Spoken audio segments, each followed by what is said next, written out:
Open your eyes. It's not your bedroom. No mattress. No lights. No walls. Just wind, dirt, and the distant howl of something that wants to kill you. You're not special here. You're a naked, soft-skinned animal, alone in a world that doesn't care if you make it to sunset. Welcome to 50 years ago. This isn't a game. It's the Paleolithic. And every second you're alive, that's a win. You stand barefoot on cracked earth. The sun is brutal. The air smells like dry grass and old blood. There's no water in sight, no food, no fire. You are one of the first humans, and today is your first test. Nothing about this world is kind. Hyenas laugh. In the distance, no. The cute kind. The kind that can snap your ribs in half. A wrong step could break your ankle. A cold night could stop your heart. You don't even have shoes. And yet, somehow, the humans who came before you, they didn't just survive this. They mastered it. This is the Paleolithic era. It lasted for over 2 million years. That's 99% of human history. Your ancestors lived without cities, phones, or writing. No maps, no medicine, no second chances. But they weren't dumb cavemen. They were tactical, alert, deadly smart, and everything they did, every decision, had one goal: stay alive another day. You know what they had that you don't? Pattern recognition, survival memory, generational instinct. You panic in traffic. They tracked lions barefoot in the dark. You forget your charger and lose your mind. They forgot fire and froze to death. You complain about Wi-Fi. They bled for warmth, killed for food, dug into the earth with bare hands just to find roots. You're not weak, you're just soft. Because the world you were built for doesn't exist anymore. But it used to. And the people who survived it, they were you, just sharper. We love to think we're advanced. But strip away your clothes, your tools, your comfort, and what's left? You, standing in the same dirt your ancestors once did, scared and hungry. Only now, you don't remember what they knew. This series is not about cavemen. It's about you. If you were dropped back into the world your DNA still remembers. Not as a king, not as a genius, but as prey, with a brain built for fear, fire, and fight. Let's find out what they really did all day. And if you would have made it out alive. The first 60 minutes, waking up in a world that hates you. The first hour decides everything. Not the day, not the week. Just 60 minutes between sleep and death. You wake up confused. Your body is sore, your lips are dry. Your first thought isn't, "Where's my phone?" It's, "Am I already being hunted?" You open your eyes to a sky that doesn't care. The sun is too bright, the air too still. Somewhere out there, something is watching you. You can feel it in your chest, not panis instinct. You're naked, not just without clothes. You're without protection, tools, shelter, fire, food, or water. Nothing, just your body. And that won't be enough. You look around. The land is open, exposed. That means you're exposed too. You need shelter, but not just any shelter. You need shade, safety, a place predators can't corner you, a place you can see them coming. So you walk fast, but not in a straight line, never in a straight line. That's how prey moves. You zigzag, you stay low. Every step is a risk. This is what people forget. The Paleolithic didn't start with a community. It started with isolation. Before the fire, before the hunt, before someone handed you a tool or shared a story. The first humans had to earn every single survival skill by failing. Thousands died, so one could learn the difference between shelter and a trap. Caves? Most were death sentences. Dark, deep, damp. Home to bears, wolves, or worse. Only the lucky found caves after predators abandoned them. And even then, they didn't sleep easy. So early humans used natural cover. Boulders with sightlines. Tree clusters where you can climb but not get trapped. Overhangs with 2 exits. Shelter wasn't about comfort. It was about control. You've been alive 30 minutes. You're already sweating. Your legs ache. You haven't seen water, but you've seen bones. Scattered, split, licked clean. Suddenly you hear it. Not loud, just a shuffle in the brush. Your whole body goes still. This isn't fear. This is ancestral terror. Your brain wasn't built in classrooms. It was forged by panic. Over millions of years of running, hiding, and watching others die. And it remembers. Your pupils widen. Your breath shallows. You grip a rock, not because it'll help, but because it's all you have. The moment passes. You're not dead. Yet. 60 minutes ago, you were asleep. Now you're calculating shade angles, tracking wind direction, listening for predators, scanning for water, judging terrain by smell and sound. You're not just thinking like an animal. You're thinking like a survivor. Just like your ancestors. This is how the day began for them. Every single morning. It wasn't about affirmations. It wasn't about goals. It was about not dying. And in that brutal hour, they didn't just survive. They started building a world. A world of decisions, movements, reactions.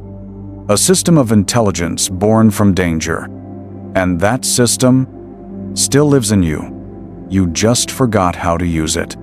Why staying warm meant staying alive. The sun is setting. You're alone. You're tired. You're cold. And you're starting to realize something terrifying. If you don't control fire, fire will control your fate. As daylight fades, the air shifts. It's not just colder, it's sharper. The warmth your body clung to during the day is vanishing. Fast. You look around for dry wood. But it's not just about finding it, it's about knowing what burns. What stays lit? What smokes too much? You don't know any of that, but your ancestors did. They didn't just make fire. They studied it. Memorized which woods created the longest embers. Which plants sparked best when dry? Which rocks threw a spark with enough bite to catch? For them, fire wasn't luxury, it was defense. Fire did 3 things better than anything else in the Paleolithic. Protected against predators. No animal wants to mess with smoke and flame. Fire meant you could finally close your eyes for a while. Made food edible. Cooked meat gave more energy. Roasted roots released more nutrients. Heat neutralized toxins. Fire was the first medicine. Kept the cold from killing you. Especially in Ice Age climates, where a single night could end your blood flow. But here's the catch. Starting fire from scratch was brutal. Friction methods took perfect conditions. Right wood, right pressure, right rhythm. It wasn't luck. It was ritual. Now, imagine you trying this. With frozen hands, wet kindling, and predators circling beyond the tree line. You strike rock against rock. Nothing. You blow into bark shavings. Smoke. Then it dies. Panic rises. Because the dark isn't just dark here. It's where death lives. You start thinking, what if I can't do it? What if this is it? And that's when it hits you. Your ancestors didn't just survive fire. They commanded it. Because if they didn't, you wouldn't be here. Fire was the first real power humans ever held. It changed everything. It lit the night, cooked the hunt, protected the tribe. It was the first time we bent nature to our will. And it wasn't a one-time discovery. It was passed down, taught, hand to hand, generation after generation. You didn't just need a flame. You needed a culture of fire. Tonight, in the Paleolithic world, you either control the flame or the dark controls you. The real Hunger Games of the Paleolithic world. You're not starving yet, but your stomach is empty. Your hands are shaking, and your brain is starting to turn against you. This isn't about missing lunch. This is day one of the food war. You scan the land for anything edible, but you quickly realize you don't know what the hell you're looking at. Is that root poisonous? Are those berries safe? That bug might be protein or a neurotoxin. Every food choice out here is a coin toss with death. Now imagine this decision, with no guidebook, no labels, no second chances. You walk toward a bush, bright berries. They look familiar, they look tasty. They also look like the seeds that killed 1,000 humans before you. You don't eat them. Your body is burning calories, just walking, thinking, surviving. You've already lost more energy than you've gained. That math can't last. So you look to the next option. Hunting. But you have no tools. No spear. No knife. And your prey is faster, stronger, and better at surviving than you are. Here's what most people forget. The Paleolithic wasn't a buffet. It was a calorie economy and everything had a price. Hunting big game burned massive energy and came with huge risk. A failed hunt could kill you. A successful one fed the group for days. Foraging was safer, but required intense ecological knowledge. You needed to know when a plant was in season, where it grew, how to prepare it, and when it was deadly. Fishing? Great if you had time and gear. But to catch a fish with bare hands, good luck. Your ancestors didn't just eat what was available. They built mental maps of the land. They remembered where tubers grew after the rains. They followed migrating herds. They shared intel across generations. You're guessing. And you're running out of time. Hunger messes with your brain. You start seeing things. You lose patience. You get clumsy. And in the Paleolithic world, clumsy gets you killed. Your heartbeat speeds up, but your legs slow down. You start to bargain. I'll eat anything. You dig up a root. You chew. It's bitter. Your body says no. Your brain says yes. Because hunger doesn't care. Hunger overrides logic. And that's when your ancestors made their move. Not just with instincts, but with systems. Your ancestors didn't survive because they were lucky. They survived because they learned how to beat the calorie trap. They knew what to eat, when to eat, and how not to die doing it. They turned knowledge into meals. They turned pattern recognition into fuel. And every time they made the right choice, you got one step closer to existing. Hunger wasn't the enemy. It was the teacher. How rock, bone, and fire became weapons of intelligence. You're not the strongest animal, not the fastest. No claws, no fangs, no armor. So how did humans survive? They invented pain, and then sharpened it. You're cold, hungry, exposed. You've got no shelter, no food, no weapon. But then you see Ita rock. Jagged, dense, beautiful. This isn't decoration. It's possibility. You kneel, grip it tight, smash it against another. Sparks, shards, blood from your hand. But one edge stays sharp. You've just made your first tool by accident. Now you're not prey anymore. You're armed. That sharp flake can slice meat, strip bark, cut rope.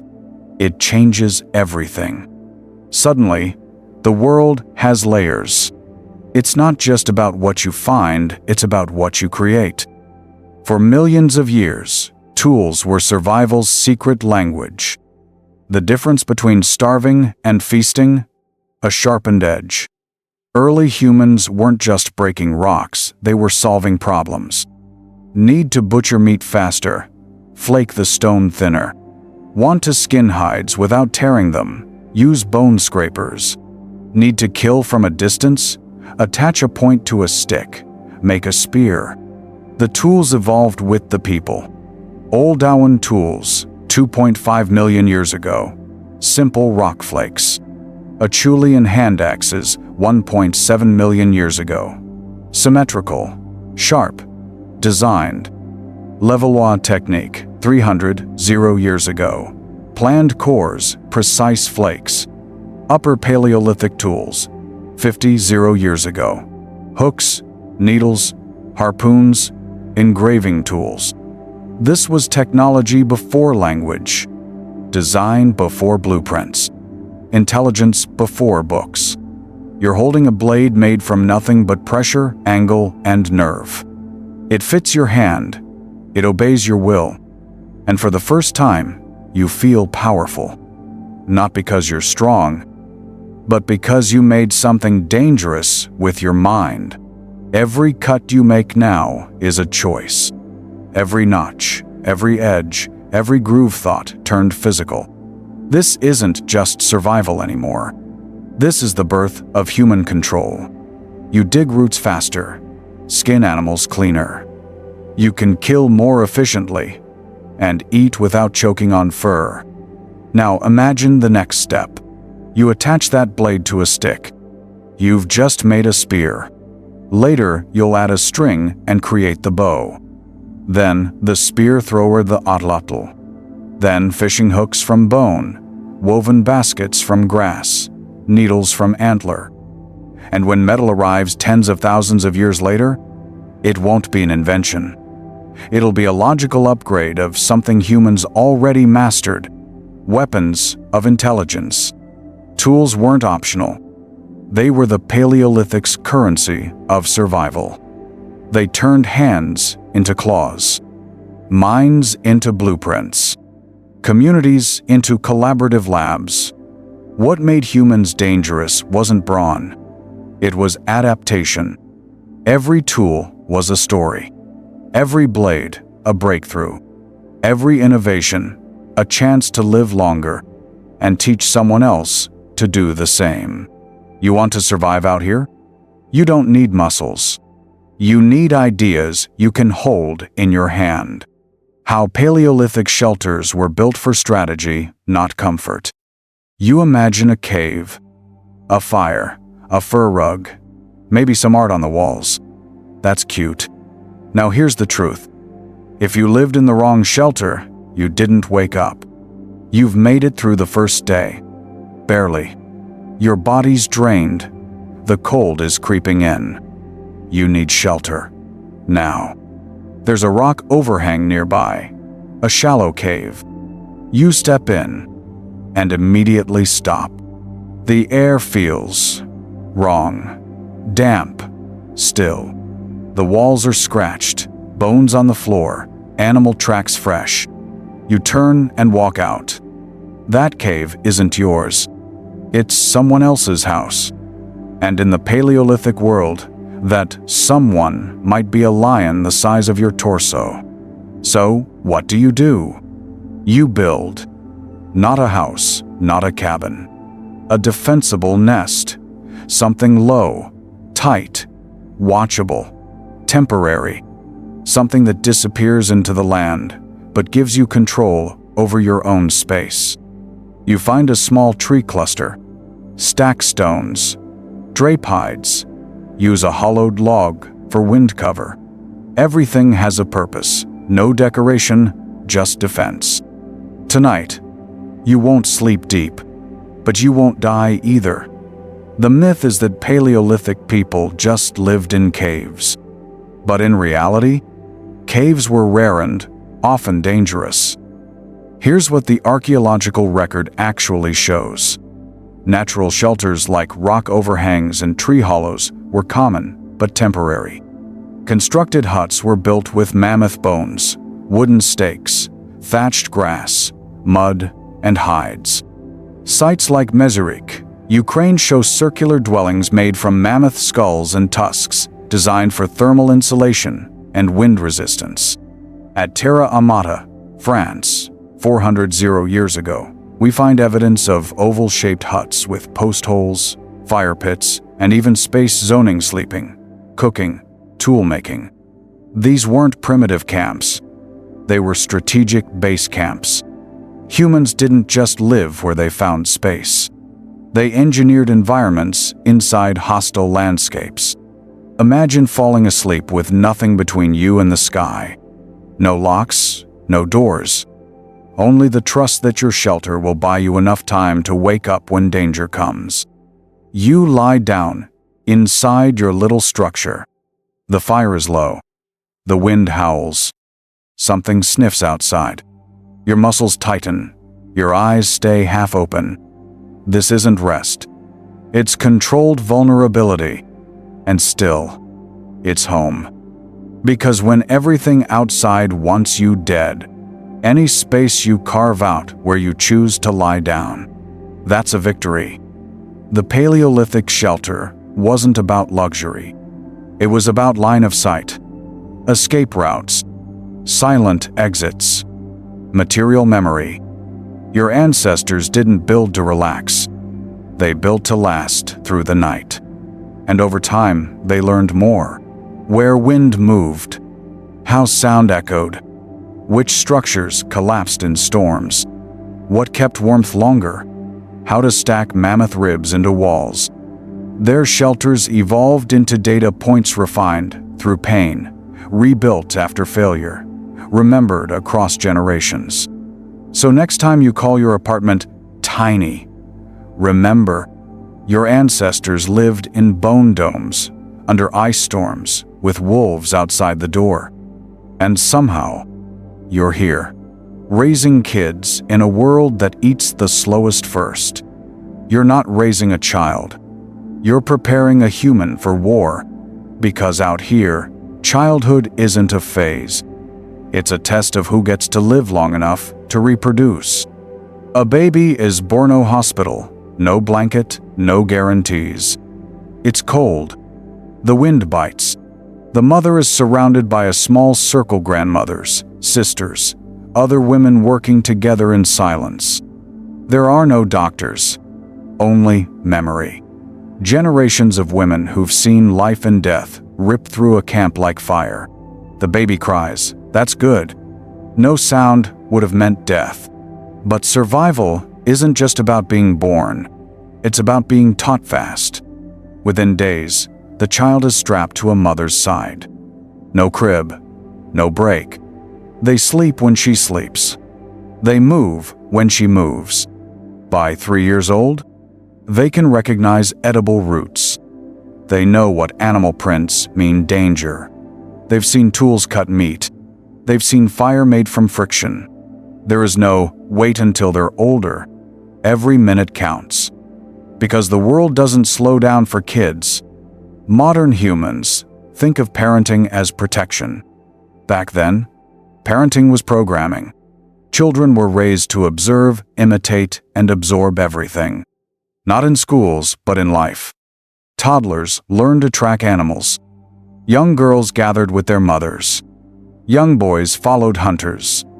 Everyone learned to make fire, carry water, avoid poison, and read weather signs. The tribe couldn't afford passengers. Every child had a job, even if that job was to watch and remember.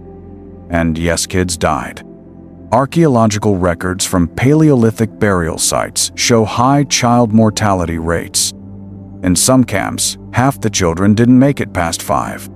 But the ones who did, they weren't weak. They were refined by pressure. Those children became the next toolmakers, the next trackers, the next protectors. And they raised kids just like they were raised, fast, hard, and full of knowledge. Now imagine being a Paleolithic parent. You don't get to worry about grades. You worry about whether your child will survive winter, whether they'll remember not to drink from the wrong stream, whether they'll freeze to death when you're too weak to carry them. You're not teaching them for achievement. You're teaching them for absence, in case you're not there tomorrow. Because death isn't some far-off concept here. It lives in every decision. And still, somehow, there's laughter. Small hands throwing stones into rivers. Children mimicking the elders. Drawing in dirt. Dancing near fires. There was joy in the Paleolithic. Not despite the danger, but because of it. Every day survived was a victory. Every child who learned, grew, laughed, proof that humans weren't just enduring, they were living. The Paleolithic family was a unit of survival. It wasn't nuclear, it was communal. Everyone raised everyone. Knowledge was passed down like fire, lit from one mind to another, not through books, but through watching, doing, and remembering. And that memory didn't stop with childhood. It became culture. It became language. It became legacy. So when you picture a Stone Age child, don't imagine weakness. Imagine a small human with wide eyes, fast feet, and a brain soaking up every pattern, every sound, every rule. They didn't have time to grow up slowly, because the world was always ready to take them. But the ones who made it, they built the first human civilization sewn lesson at a time. How Paleolithic tribes used teamwork to beat nature. One human alone is vulnerable. But 20 humans? Moving in sync? Watching each other's backs? That's not a tribe. That's a weapon. It's dawn. The frost still clings to the grass. You're crouched behind a ridge, heart pounding. You're not alone. Beside you 5 others, silent, focused. 2 circle left, 1 goes high to watch. You grip your spear, nod. Everyone moves at once. No words, just instinct. You don't need to be the fastest. You just need to be part of something faster than everything else. This isn't chaos. It's choreography, refined over generations. Survival through synchronization. Paleolithic humans weren't the strongest species. They didn't have claws, armor, or pack instincts like wolves. So they built their own packs with intelligence. Tribes usually had 20-30 people, often made up of extended families. These were mobile societies, constantly adjusting to food, weather, and threat patterns. Leadership was fluid, based on skill and need not permanent status. And when survival demanded it, they worked as one body, driving herds off cliffs, coordinating group ambushes, passing signals without sound, sharing food, roles, and tools. Every member mattered, even the weak, the injured, the young, because everyone had knowledge, and knowledge was more powerful than muscle. Imagine trusting people with your life. Not just in battle every day. You share your meat. They share their berries. You fix their spear. They teach your child to spot danger. It's not charity. It's strategy. Because out here, no one survives alone. You sit by the fire at night, exhausted. Across from you, someone you saved last winter. Someone who kept watch while you slept. Someone who remembered the river when you forgot. This isn't just a group. It's a memory machine. A brain with 30 mouths and 60 eyes. A tribe. The tribe was the original human invention. Not tools, not fire, but cooperation. It allowed for division of labor, Hunters hunted, gatherers gathered, toolmakers made. Knowledge sharing. One person's skill became everyone's edge. Problem solving. More minds, more perspectives, fewer mistakes. Nature made us weak. The tribe made us stronger than nature. And every time they moved together, thought together, fought together, they weren't just surviving. They were outsmarting the food chain. How Paleolithic communication became humanity's cheat code. No words, no grammar, no alphabet. Just a gesture, a glance, a breath held too long, and the whole tribe moves. Before humans spoke, they understood. And that changed everything. It's dark. You're on a hunt. Ahead, 3 other hunters. One lifts a hand-flat palm, slight tilt. You freeze. He's seen something. No words needed. You crouch low. The group shifts. The next signal comes. 2 fingers flicked sideways. Move left, flank, go quiet. Not a single sound. But everyone's moving like one organism. Out here, noise is death. But silence? Silence is intelligence.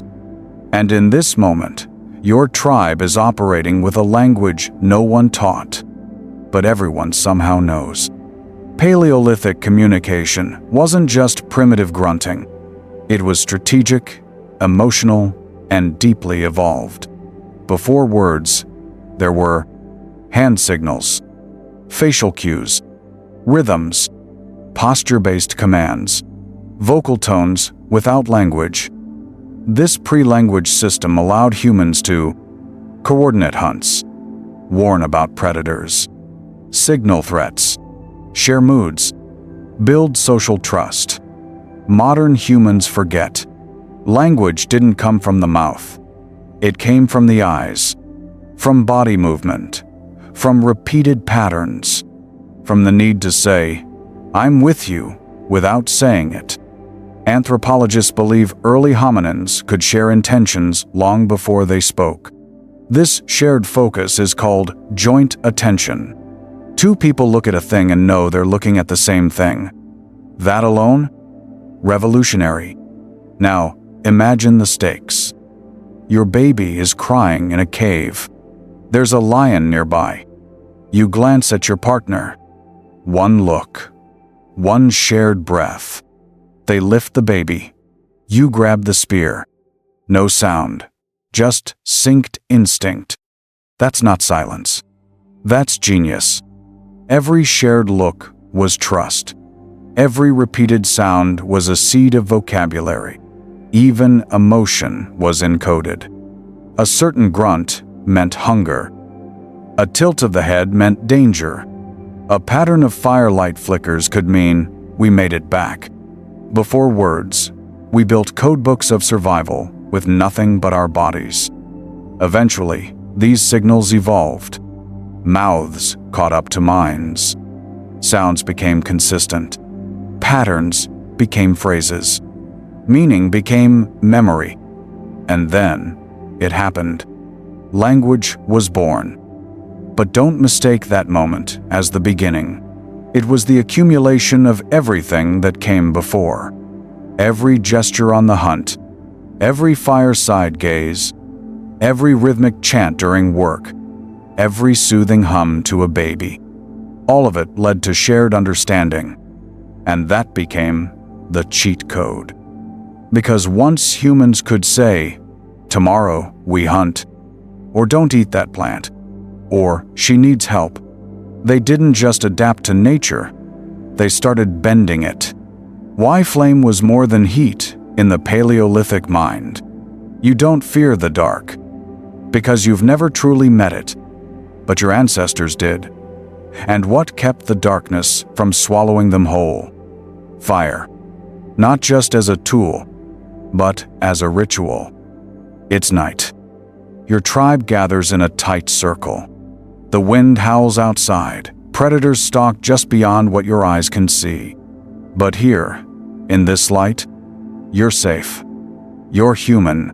You stare into the flames. They crackle, shift, whisper. Shadows dance on the wall stories in motion. Someone hums, someone laughs, someone weeps. Everything happens by firelight. It's not just warmth, it's memory. The oldest evidence of controlled fire use dates back nearly 1.5 million years. By 400 years ago, humans weren't just making fire, they were keeping it. Why? Because fire wasn't easy. Friction fire, brutal. Flint and pyrite, precise. Wet wood, forget it. It could take hours, days, entire lifespans to master. So when they had fire, they protected it like treasure. Fires were kept smoldering overnight. Coals were carried in bark or skulls. Children were taught how to feed it and never let it die. Fire became the tribe's heartbeat. It cooked their food. It warmed their shelters. It lit their art. It guarded their sleep. But it did something else too. Something deeper. It bound people together. Imagine being a child in the Paleolithic world. The wind howls, the animals cry, the world is unknown. But in front of you, a dancing flame, the same flame your grandmother fed. The same one that lit your mother's first meal. The same one that scared off wolves last winter. This flame is ancestral. It's more than energy. It's identity. The tribe eats around it, speaks around it, grieves, dreams, celebrates all by its glow. Fire became sacred. The crackle wasn't just sound. It was language. It was presence. And in a world full of predators, fire was the first human-made boundary between us and everything else. They didn't just survive with fire. They created civilization around it. Every fire pit was a home, a meeting point, a theater, a classroom, a memorial. And when a fire went out, it wasn't just an inconvenience. It was a death in the tribe. Because without fire, there was no safety. No cooking, no stories, no warmth. Just cold and the long, long night. What hunting actually looked like in the Paleolithic world.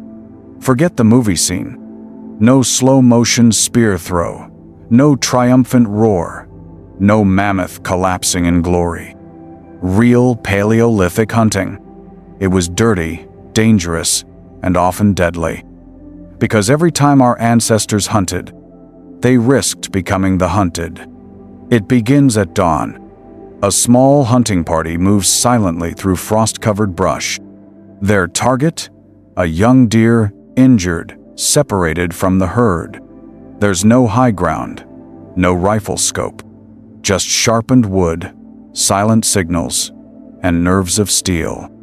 They track in near silence. A bent blade of grass here. Faint hoofprints there. Droppings still warm. The hunt begins.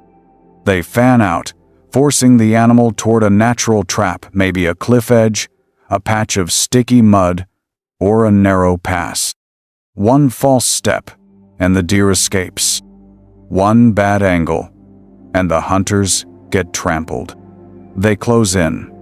One throws. The spear lands. A sharp cry echoes through the forest. It doesn't die clean. It never does. The deer thrashes, kicks. A second spear hits, then a third. Finally, it collapses. The kill is done, but your adrenaline is still spiked. Your hands shaking. You just bet your life on a 120-pound animal with hooves sharp enough to break bone. Paleolithic hunting was brutal. It wasn't a daily event, it was a high-stakes operation that could take days, even weeks. There were two main types of hunters. Pursuit hunters. They ran prey to exhaustion across vast distances. Think of gazelle chases across African savannas. Ambush hunters. They used terrain, traps, and strategy to catch prey off guard. At Boxgrove, England, 500 years ago, archaeologists found a horse shoulder blade with a spear wound, a direct hit, not scavenging. By 400 years ago, we see sophisticated wooden spears from Schöningen, Germany, perfectly balanced for long-range throws. Later came the atlatl, spear thrower, around 30 years ago, and the bow and arrow, emerging 20 years ago in some regions. Each upgrade wasn't just about distance. It was about safety, putting space between the hunter and a creature that could end them. Because prey animals didn't just run. They charged, they bit, they kicked. And if a hunter died, the tribe lost food, knowledge, and protection. Hunting wasn't a job. It was a gamble with mortality. Picture the moment after the kill. You kneel over the body. Steam rises from the wound. The eyes still open. There's no celebration, only silence and blood. Because food in the Paleolithic wasn't a right. It was earned through strategy, violence, and loss. The hunters butcher the carcass quickly, constantly watching for scavengers. Lions, hyenas, bears. They smell the blood too. Every organ has value. The heart is sacred. The liver, nutrient gold.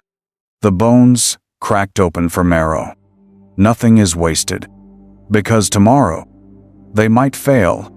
And failure meant starvation. Hunting wasn't glory. It was a skill set sharpened over generations. Tracking, wind direction, herd behavior, weapon maintenance, group coordination. It took a lifetime to master and seconds to die doing it wrong. But it built more than full bellies. It built cooperation, tool innovation, and storytelling. The hunt became myth. The kill, a tale retold by firelight. Children learned the path of prey through gestures, chants, and scars. So when we talk about cavemen hunting, know this: they weren't brutes. They were tactical predators in a world full of death. And the dirt they bled into, that's the ground we stand on now. The myth of gender roles in the Paleolithic world. You've seen the image: men with spears charging at mammoths, women kneeling by baskets, gathering nuts. It's neat, convenient, and completely wrong. Because in the world of raw survival, roles weren't assigned by gender. They were shaped by need, terrain, and ability. Picture this. A young woman crouches low behind a cluster of trees. Her hands grip a spear. Her eyes don't blink. She's not picking berries. She's tracking blood. The animal is wounded. It's fast, dangerous. But she's faster. With one throw, she hits the mark. Behind her, two more women, close ink knives ready. They're not helpers. They're hunters. The kill isn't a man's job. It's everyone's fight. For years, archaeologists assumed men hunted, women gathered. Why? Because that's what modern gender roles suggested. But the dirt tells a different story. Recent discoveries are rewriting the narrative. In 2020, a burial site in the Andes, 90 years old, was found with a woman buried alongside hunting tools, a full hunter's kit. Analysis showed she wasn't symbolic. She used those tools. Across North and South America, nearly 30–50% of similar burials with big game hunting tools were female. That's not an exception. That's a pattern. And it wasn't just in the Americas. Evidence from Europe and Africa suggests shared hunting roles, especially for small and mid-sized game. In short, hunting wasn't a men-only sport. It was a team effort. When the tribe needed protein, whoever could help did. Imagine growing up in that world. You're 12. You watch your mother skin a boar. She teaches you how to spot weak footprints in the mud, how to test wind direction, how to gut fast before the predators come. Not because she's unusual, but because that's what people do. By 14, you're tracking solo. You've brought home 2 rabbits. Tonight, the tribe eats because of you. And no one calls it masculine or feminine. They just call it useful. Because out here, there's no room for ego, only survival. Here's the cold truth. Modern gender stereotypes don't map onto Paleolithic life. Why? Because back then, everyone moved. If you could run, track, throw, or chase, you did. Everyone worked. Gathering wasn't a soft job. It took deep ecological knowledge, risked predator attacks, and required endurance. Roles shifted constantly, based on weather, injury, pregnancy, food shortages, geography, age, skill. So no Paleolithic women weren't just passive gatherers. They were tactical, resourceful, and often lethal.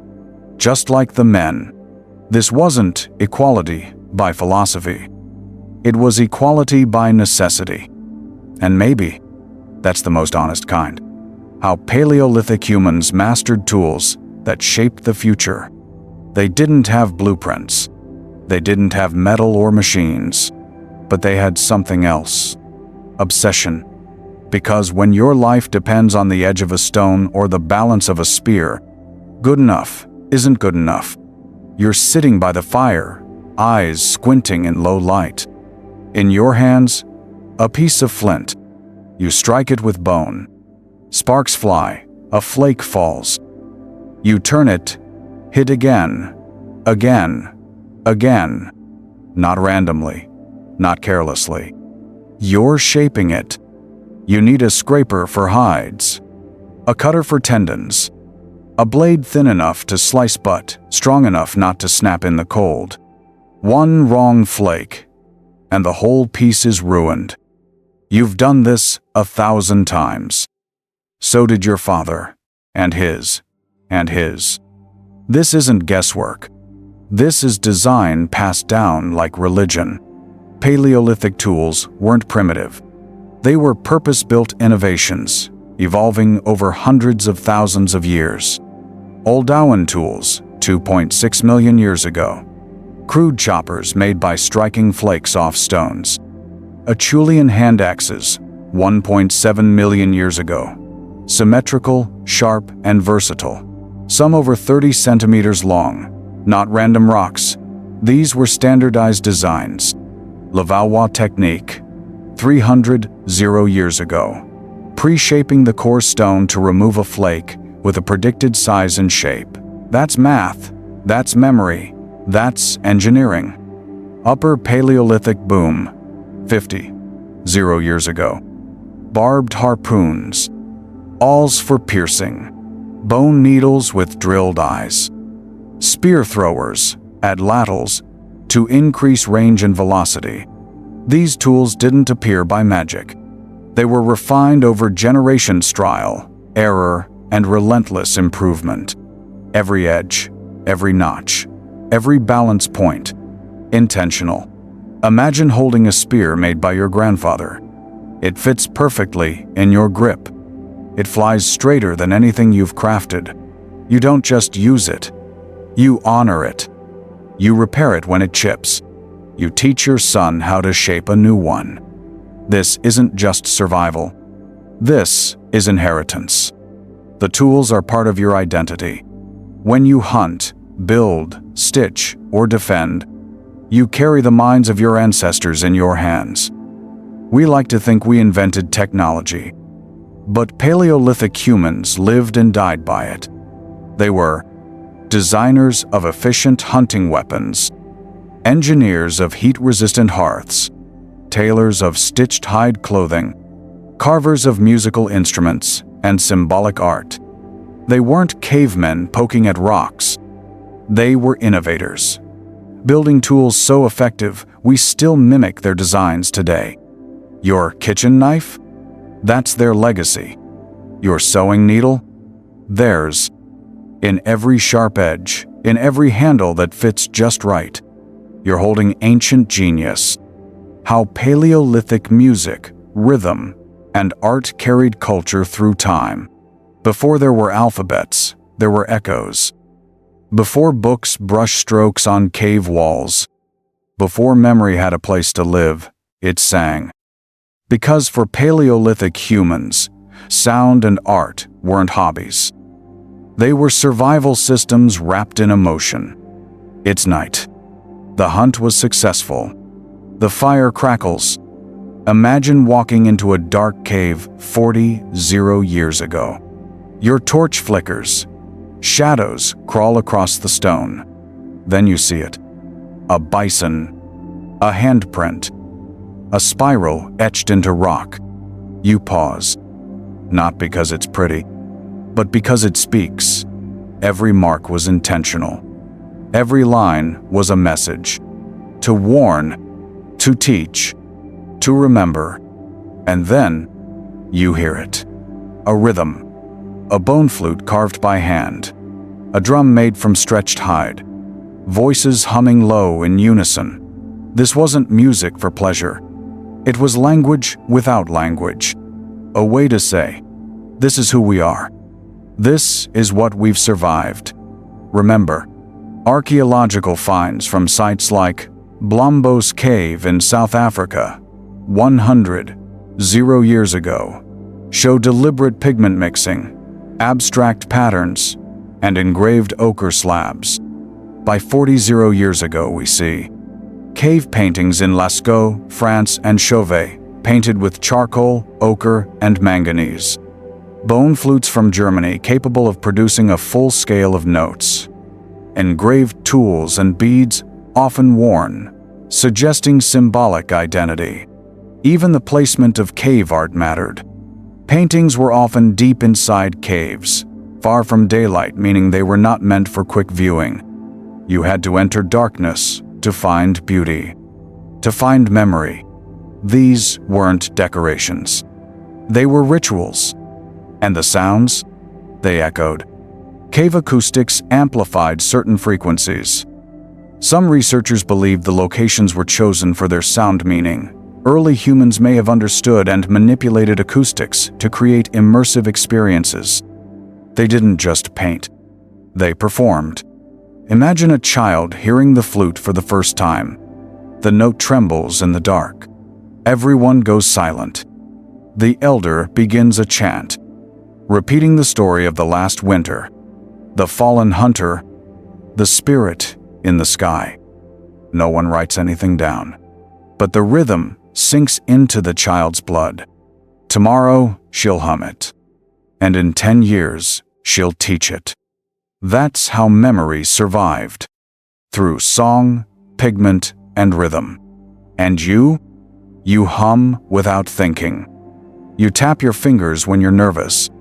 You draw when words won't do. That's them, still alive in you. The Paleolithic world wasn't just blood and bone. It was color, vibration, and feeling carved into silence. Music created community. Art preserved knowledge. Rhythm passed culture across generations. These weren't side hobbies. They were core technologies of memory. And they worked. Because 40 years later, we're still listening. How Paleolithic shelters were built from bone, wood, and pure ingenuity. Picture this. The wind howls like a predator. The air stings your skin. You've got no house, no bricks, no nails. But you need shelter now, because one night without it, and you're dead. This is what Paleolithic architecture was built to solve. Not comfort, not style, but survival. It's early winter. The sky's turning white.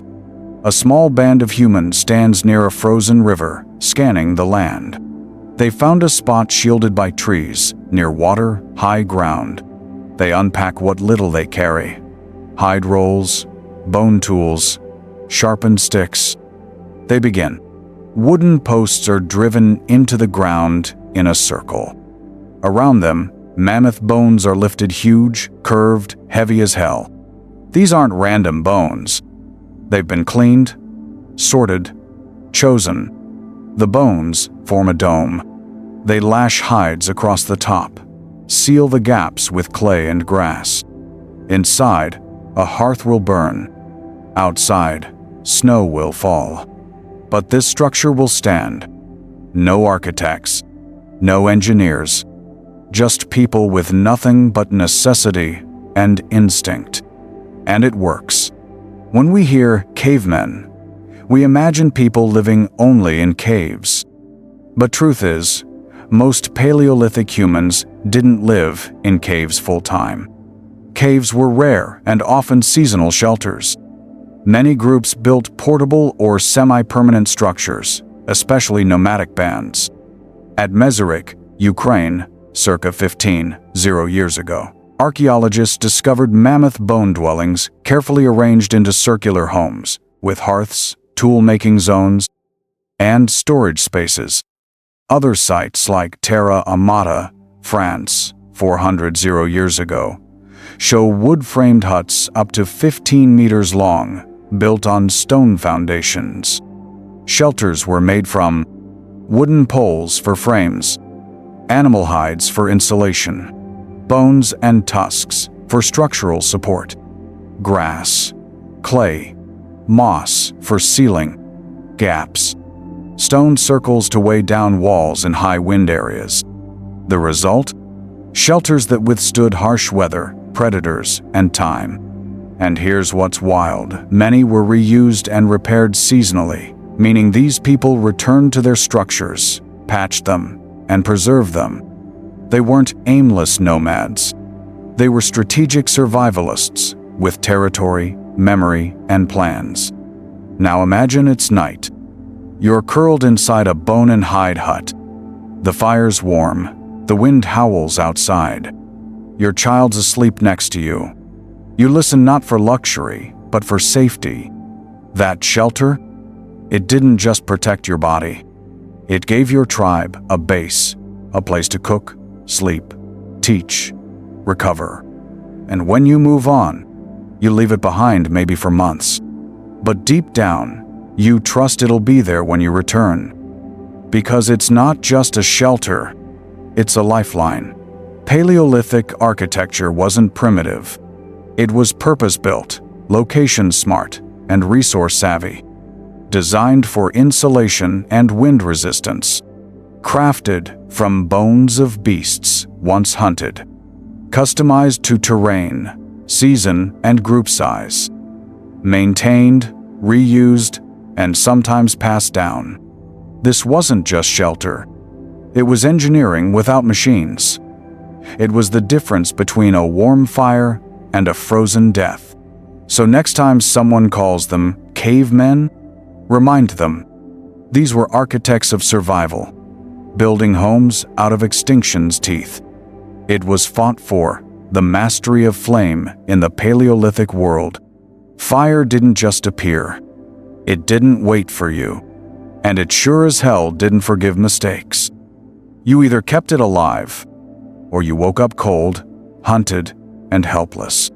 Because in the Paleolithic world, fire wasn't discovered once. It had to be earned, guarded, and passed down like sacred knowledge. It's the middle of the night. Rain lashes the trees. The wind is screaming. Inside the shelter, a man crouches by the embers. He hasn't slept. He's been feeding the flametony sticks, dried moss, bits of fat. It flickers. If it dies, there's no second chance. No lighter, no match, just the old fire drill and a pile of damp wood. The flame isn't just warmth. It's life insurance.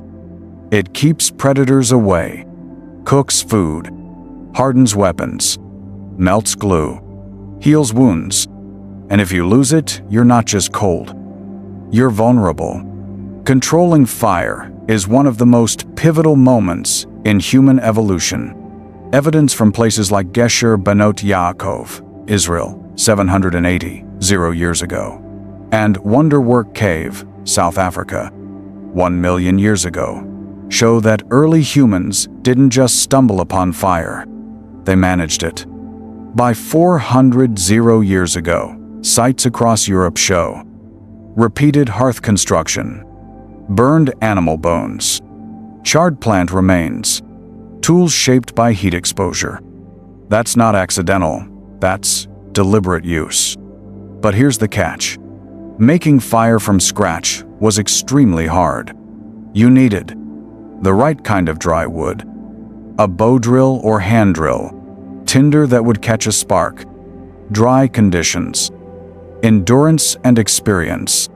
Even modern survivalists struggle with this. So Paleolithic humans developed a brilliant workaround. They didn't let fire die. They carried embers wrapped in bark, kept slow-burning materials inside animal horns, used fire caves, sheltered spots where flame was guarded around the clock. They were fire keepers, not fire finders. Now imagine being a child in that world. Your job tonight? Keep the fire alive. You sit there watching it, feeding it like it's a breathing creature. You learn to listen to its hunger. Too much wood and it chokes. Too little and it fades. You don't just respect fire, you fear it. And one day, when you're older, you'll be the one teaching your child. This flame is older than you, older than me, older than this world. Don't let it die. Fire changed everything. It turned raw meat into nourishment, extended life into the night, allowed migration into colder climates, enabled tool-making, heat-treating stone, hardening wood, birthed community as people gathered, talked, shared, and remembered around flames. Fire was our first real technology, our first defense, our first gathering place, our first symbol of control over nature. But we didn't own fire. We negotiated with it every day.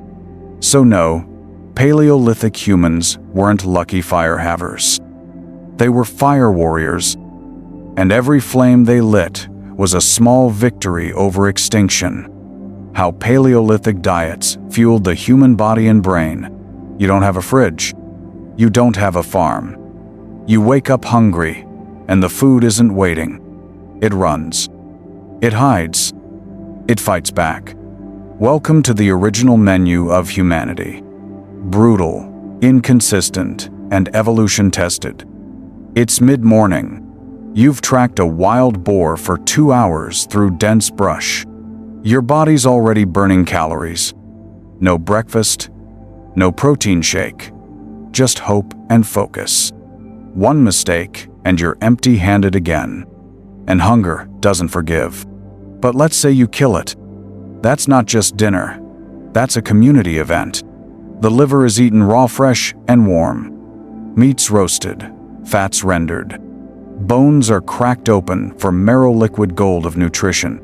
The brain, eaten for the fat, and knowledge passed through generations. You don't just eat to live. You eat to remember. Because every bite was paid for in sweat, blood, and often someone's injury. Forget the clean-cut idea of the Paleolithic diet. It wasn't meat-heavy. It wasn't plant-based. It was whatever you could get. Tubers, nuts, seeds, insects, grubs, larvae, berries, roots, wild greens, fish, shellfish, birds, scavenged carrion, occasionally large game. At sites like Kubifora, Kenya, and Schoningen, Germany, researchers found evidence of butchered animals, cracked bones for marrow, tools coated with plant residues, charred fish bones, grass and root fibers in dental plaque. This tells one story. Diversity was survival. The more you could identify, process, and stomach, the better your odds. But here's the catch. Food was seasonal. Spring brought fresh greens and bird eggs. Summer meant berries and hunting juveniles. Fall was for nuts and heavy meat prep. Winter, survival mode, dried meat, stored fat. Starvation was common. And you didn't just eat for hunger. You ate for function. Fat equals long-term fuel. Meat equals strength. Roots, digestive balance. Fermented food, gut health. Even if they didn't know the science. This diet shaped our evolution. Our brains didn't get big by accident. They were fueled by fat, fire-cooked protein, and relentless adaptation. Now imagine a child's first bite of meat. She's been gathering roots with her mother all morning. The hunters return with a fresh kill. They roast it over fire. She waits, wide-eyed, belly growling. The first taste? Savory, smoky, sacred. That meat will help her grow. That fat will help her brain develop. That memory will live in her forever. This isn't just food. This is survival, ritual, and identity. And when food was scarce, so were tempers, energy, and lives. Because one failed hunt wasn't just a bad day. It was a death countdown. The Paleolithic diet wasn't a fad. It was a battlefield strategy. Flexible, seasonal, communal, brutally earned. It powered the greatest migration in history, fueled our expanding brains, and kept humans alive through ice, drought, and predators. Modern diets obsess over macros and calories. But Paleolithic eating was about one question. Will this keep me and my people alive tomorrow? Because if not, you didn't eat. And if you didn't eat, you didn't last. The social life of the Paleolithic band. You wake up, not alone, but surrounded. Your brother is already fixing a spear. Your mother is feeding the fire. Your friend is checking the traps from last night. This is your band, your tribe, your family, your everything. And in the Paleolithic world, that band meant one thing. You live or you die together. There were no cities, no governments, no big walls or police. Just small groups, 20 to 30 people moving together, surviving together. Most bands were made up of close family, parents, children, aunts, uncles, cousins. But they weren't just blood. They were bonded. Everyone had a role. Everyone shared the work. Some hunted. Some gathered. Some watched the fire. Some watched the children. No one got to say, "That's not my job." Because in this world, every job mattered. And if one person slacked off, everyone paid the price. Anthropologists call these groups bands the smallest, oldest kind of human society. Around 25 people on average, often nomadic, moving with the seasons, made decisions together, shared food, tools, and stories, took care of the sick, the injured, the old. At sites like Dolny Věstonice, Czech Republic, and Sungir, Russia, we've found burial sites that tell us something powerful. People weren't just dumped in the dirt. They were buried with care beads, tools, ochre paint, even shared graves. This shows deep social bonds. They mourned their dead. They remembered them. We've also found evidence of people with broken bones and long-healed injuries. They wouldn't have survived alone, but their group cared for them. That's more than survival. That's love. Picture this. A woman gives birth in the wild. She screams. It's cold. The pain is sharp.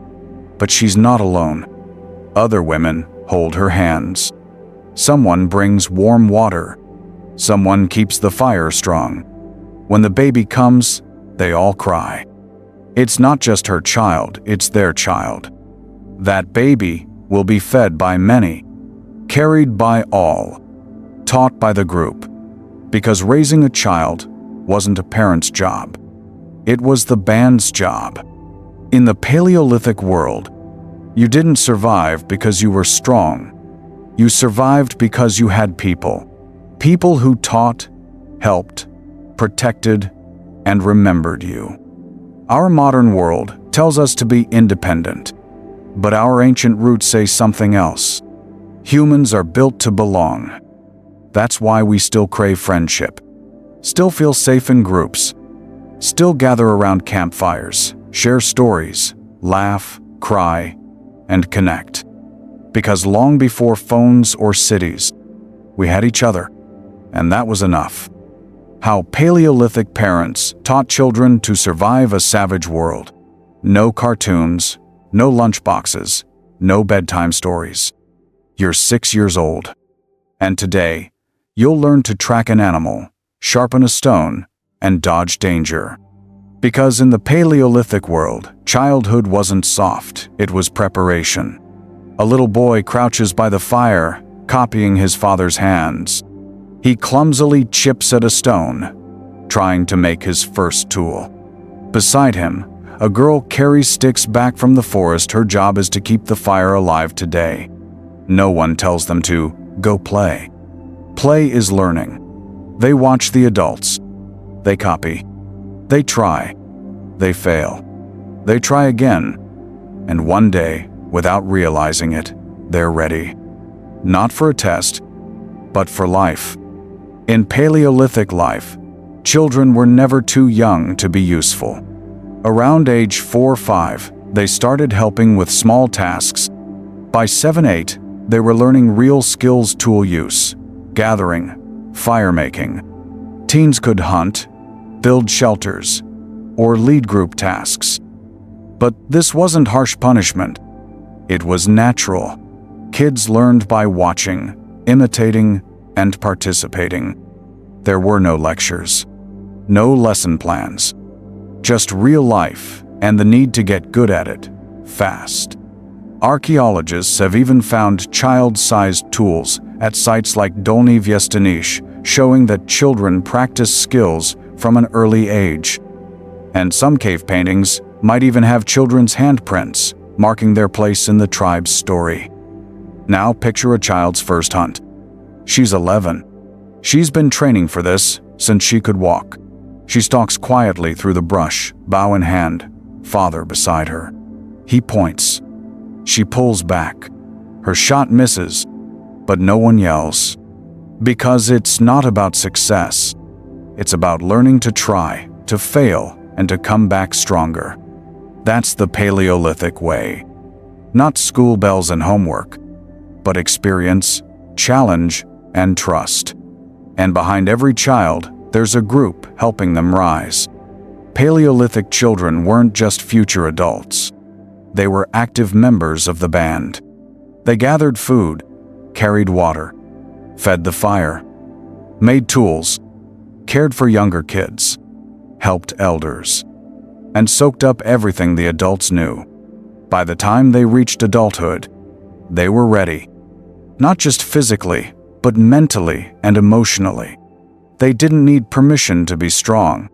They were expected to be. And that strength passed from one generation to the next is what let humans survive for over 2 million years. How Paleolithic people remembered, taught, and passed down knowledge without writing. No textbooks, no pens, no Google. But if you forgot which root was poisonous, you died. If you didn't know where the herd moved last season, you starved.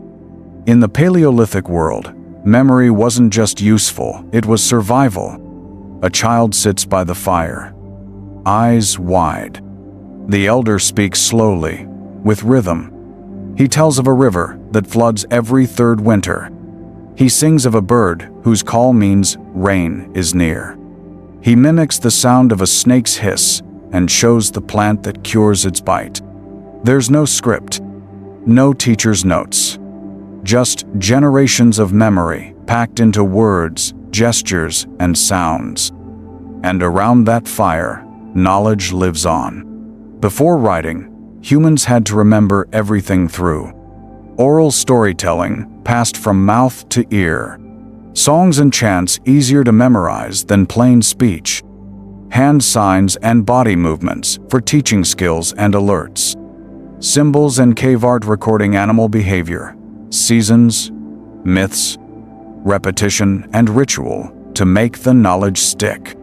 At sites like Chauvet Cave, France, and Blombos Cave, South Africa, early humans painted herds of animals, fire patterns, hunting scenes, symbols believed to hold meaning. These weren't just decorations. They were memory tools, visual anchors to spark stories, warnings, and traditions. And it worked. Now imagine your grandmother's voice telling you, "Never eat the red berries near the broken tree. They killed your uncle." You remember. Forever. Not because of a chart, not because of data, but because it was tied to emotion, fear, and family. That's Paleolithic learning. Raw, deep, personal. Modern people write things down to remember. But Paleolithic humans became living libraries. Every adult carried the knowledge of plants and animals, migration paths, weather cycles, danger zones, healing rituals, sacred myths, tool-making techniques, fire-building tricks. They didn't memorize facts. They lived them, passed them, repeated them. Knowledge wasn't stored in devices. It was stored in people, and that made it stronger. How Paleolithic creativity wasn't just beauty, but strategy. You're deep in a dark cave. A flickering flame lights the walls. On the stone in front of you, a handprint, a bison, a line of dots. Why would someone crawl into the earth just to draw? Because in the Paleolithic world, art wasn't extra. It was essential. Long before museums and art classes, early humans were creating. In caves, on bones, on their own bodies. A hunter painted a deer before chasing one. A mother marked her skin with red ochre. A child dipped their fingers in ash and left a print on the cave wall saying, "I was here." But this wasn't random. This was coded survival language. Every symbol had purpose. Every stroke was passed down. Art helped them remember the path, tell the story, honor the kill, and maybe speak to something beyond themselves. We've found stunning Paleolithic art around the world. Chauvet Cave, France, 36, 0+ years old. Lascaux Cave, France, 17 years old. Blombos Cave, South Africa. Over 70 years old engravings. Altamira Cave, Spain, with animals and human handprints. Even Australia, where Aboriginal rock art still tells ancient stories. What do we see? Animals drawn with precise detail. Hunting scenes with movement and coordination. Geometric shapes and repeating symbols. Human-animal hybrids, possibly shamans or spiritual guides. These weren't done for fun. They were teaching tools, memory maps, and rituals. Imagine you're about to go hunt for the first time. Your father takes you into a sacred cave. He points to a giant bull painted high on the wall. "This is the beast your grandfather brought down." He traces the lines with his hand. That image gives you strength. It tells a story. It holds a memory your people refuse to forget. And when you return, if you survive, you'll paint your story too. Art had real uses.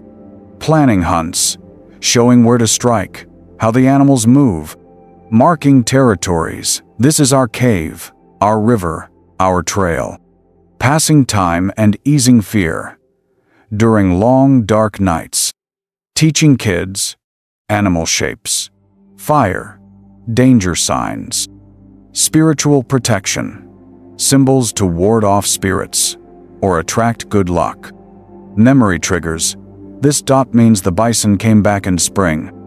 Even musical instruments from this time, bone flutes, rhythm sticks, weren't just for fun. They were for ritual, communication, and unity. Paleolithic art wasn't a hobby. It was a lifeline. It preserved knowledge without writing, tied people to place, family, and meaning, gave emotional strength and identity, connected them to something bigger than survival. Modern humans often think survival is only about food, fire, and fighting. But Paleolithic humans knew better. They knew that, without stories, songs, and symbols, you forget who you are. You lose your past. You lose your people. So they carved. They painted. They remembered. Because in the darkest places, art was the light. Death, burial, and the Paleolithic afterlife. The body lies still. The fire crackles softly. One by one, they come heads bowed, hands holding ochre, beads, bones. This is not a time for hunting, not a time for gathering. This is a burial. And in the Paleolithic world, that meant something big. Because even then, humans knew death wasn't just physical, it was emotional, maybe even spiritual. Imagine you're 12 years old and your grandmother dies. She taught you what roots to eat. She made you your first hide pouch. She sang you the stories by firelight. Now, she's gone. But you don't just leave her behind. Your group digs a shallow grave. They place her body with care, maybe with beads, a tool, red ochre across her skin. Someone whispers a chant. Someone cries. Someone stands silent. This isn't just grief. This is ritual. And it didn't happen once. It happened across the world, across centuries. Burials are some of the most powerful clues we have about Paleolithic minds. At Sungher, Russia, 2 children were buried 34,000 years ago with 10,000 ivory beads, spears, and carved objects. In Kavza Cave, Israel, 100,000 years ago, a body was laid with deer antlers across its chest. Neanderthals in places like La Chapelle-aux-Saints, France, buried their dead with flowers. According to pollen evidence, these weren't accidents. They were choices. The red ochre, possibly a symbol of blood, life, or rebirth. The beads and tools, a message. You mattered. We remember. And the burial itself, a way of saying, you are not just gone. You are part of us still. Now imagine the band returning to the burial site years later. The child walks to where his mother was laid. He touches the soil. He places a stone. No one speaks, but everyone feels. Even without a religion, even without a god, humans made space for sorrow and memory. Did Paleolithic people believe in an afterlife? We can't say for sure. There were no written prayers, no books. But these acts, burials, symbols, careful placement, all hint at a belief in something more. Respect for the dead. Connection to the past. Hope that death wasn't the end. Rituals to help the living cope and remember. And maybe that was enough. Death in the Paleolithic world wasn't ignored. It was faced with ritual, love, and meaning. They buried their dead. They painted bones. They used symbols. They returned to graves. They honored memory. They didn't need temples. They didn't need words. They just needed each other. To carry the grief, share the pain, and keep the spirit alive. And in doing so, they became something more than survivors. They became humans. Because when you care for the dead, you're really caring for the living too. The Paleolithic mind, dreams, fears, and the birth of human imagination. You're sitting by the fire. The stars above feel massive. A howl echoes in the distance. You don't just hear it. You picture it: glowing eyes, sharp teeth, a shadow moving through the trees. And then you wonder, what if it's not just an animal? What if it's something more? That's imagination, and in the Paleolithic world, It wasn't a luxury. It was how humans survived, dreamed, and slowly became who we are. Imagine living in a world full of danger. No walls, no lights, no certainty. Every sound could be a predator. Every storm could be your last. Your brain had to guess fast. But it also started to wonder, what caused the thunder? Where do people go when they die? Why did the hunt fail? And slowly, those guesses became stories. Those stories became beliefs. And those beliefs became culture. Imagination wasn't just fun.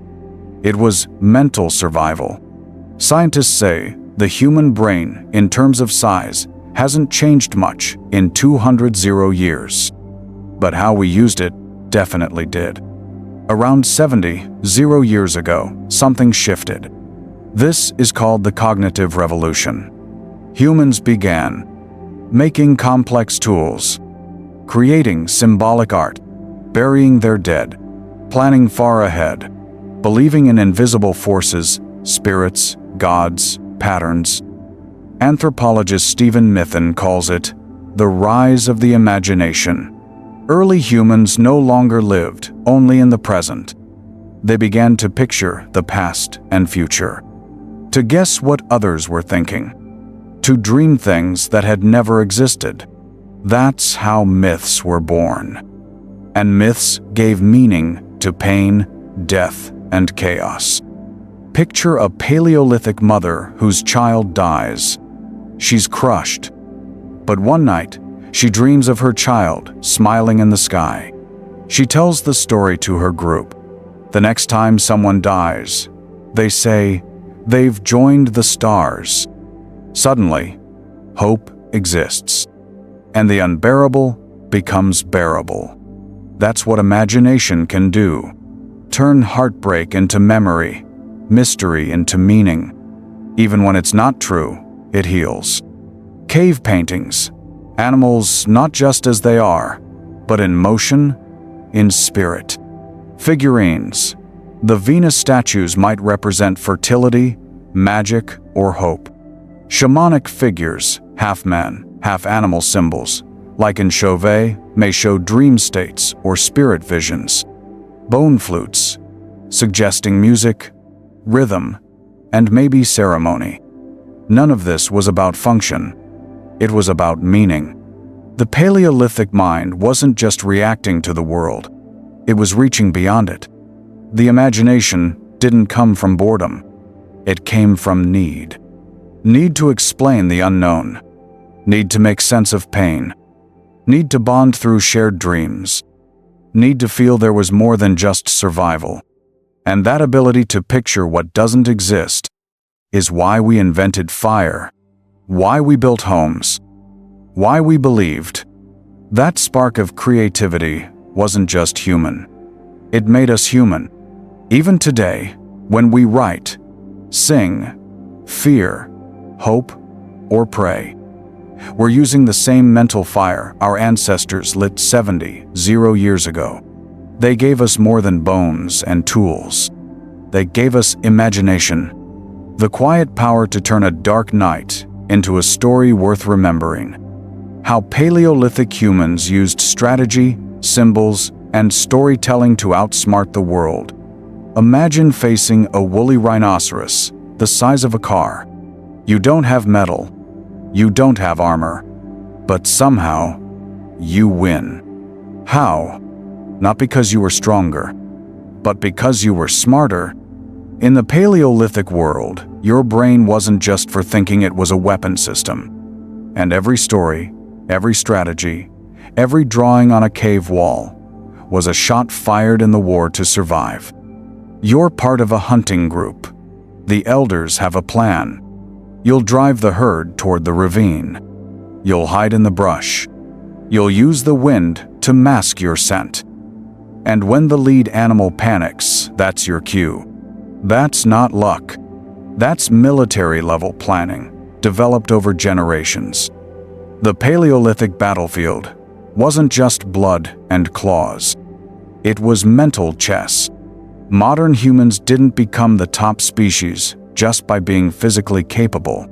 We won because we could plan ahead, work in teams, use symbols to share complex ideas, tell stories that shaped behavior. Strategy became culture, and culture became survival. Let's break that down. At sites like La Côte de Saint-Prelade, Jersey, UK, ancient humans herded mammoths off cliffs using terrain as a weapon. That's not instinct. That's tactical design. They tracked animal patterns, used seasonal timing, and learned cause and effect. If we light a fire here, the smoke will push the herd toward the river. That's not just hunting. That's psychology. A handprint on a wall. A series of dots carved into bone. An antler scratched with lines. These were more than marks. They were messages. Symbols allowed humans to mark territories, warn of dangers, track time and cycles, record key events, teach without words. Early humans may have even had proto-languages, vocal sounds tied to gestures and signs. They weren't just reacting to life. They were communicating it.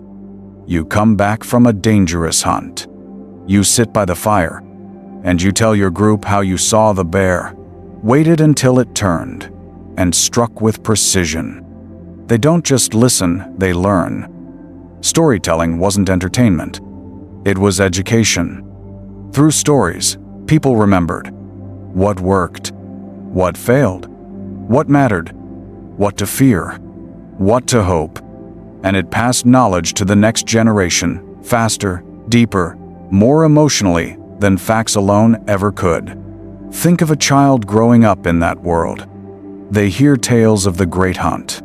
They see symbols painted in red. They listen to whispered warnings of the icy wind that froze a family long ago. Those memories become mental armor. They guide decisions, sharpen awareness, and shape survival instincts. That's the power of the Paleolithic mind. The most dangerous thing in the Paleolithic wasn't the predator. It was the human brain fueled by imagination, sharpened by memory, and armed with symbols and stories. It turned chaos into maps, sounds into shared language, mistakes into future strategies, experiences into teachings, groups into powerful units of survival. Even today, we use the same tools, business strategies, maps, logos, myths. Different world. Same brain. So no, our ancestors weren't just lucky apes with sticks. They were mental warriors, carrying invisible weapons that no beast could match. And with those weapons, they didn't just survive. They rewrote the rules of Earth itself. Paleolithic social life, leadership, and the hidden power of group dynamics. No throne, no crown, no one barking orders. Just a circle of people around a fire eating, talking, planning. But this wasn't chaos. This was order in its rawest, most human form.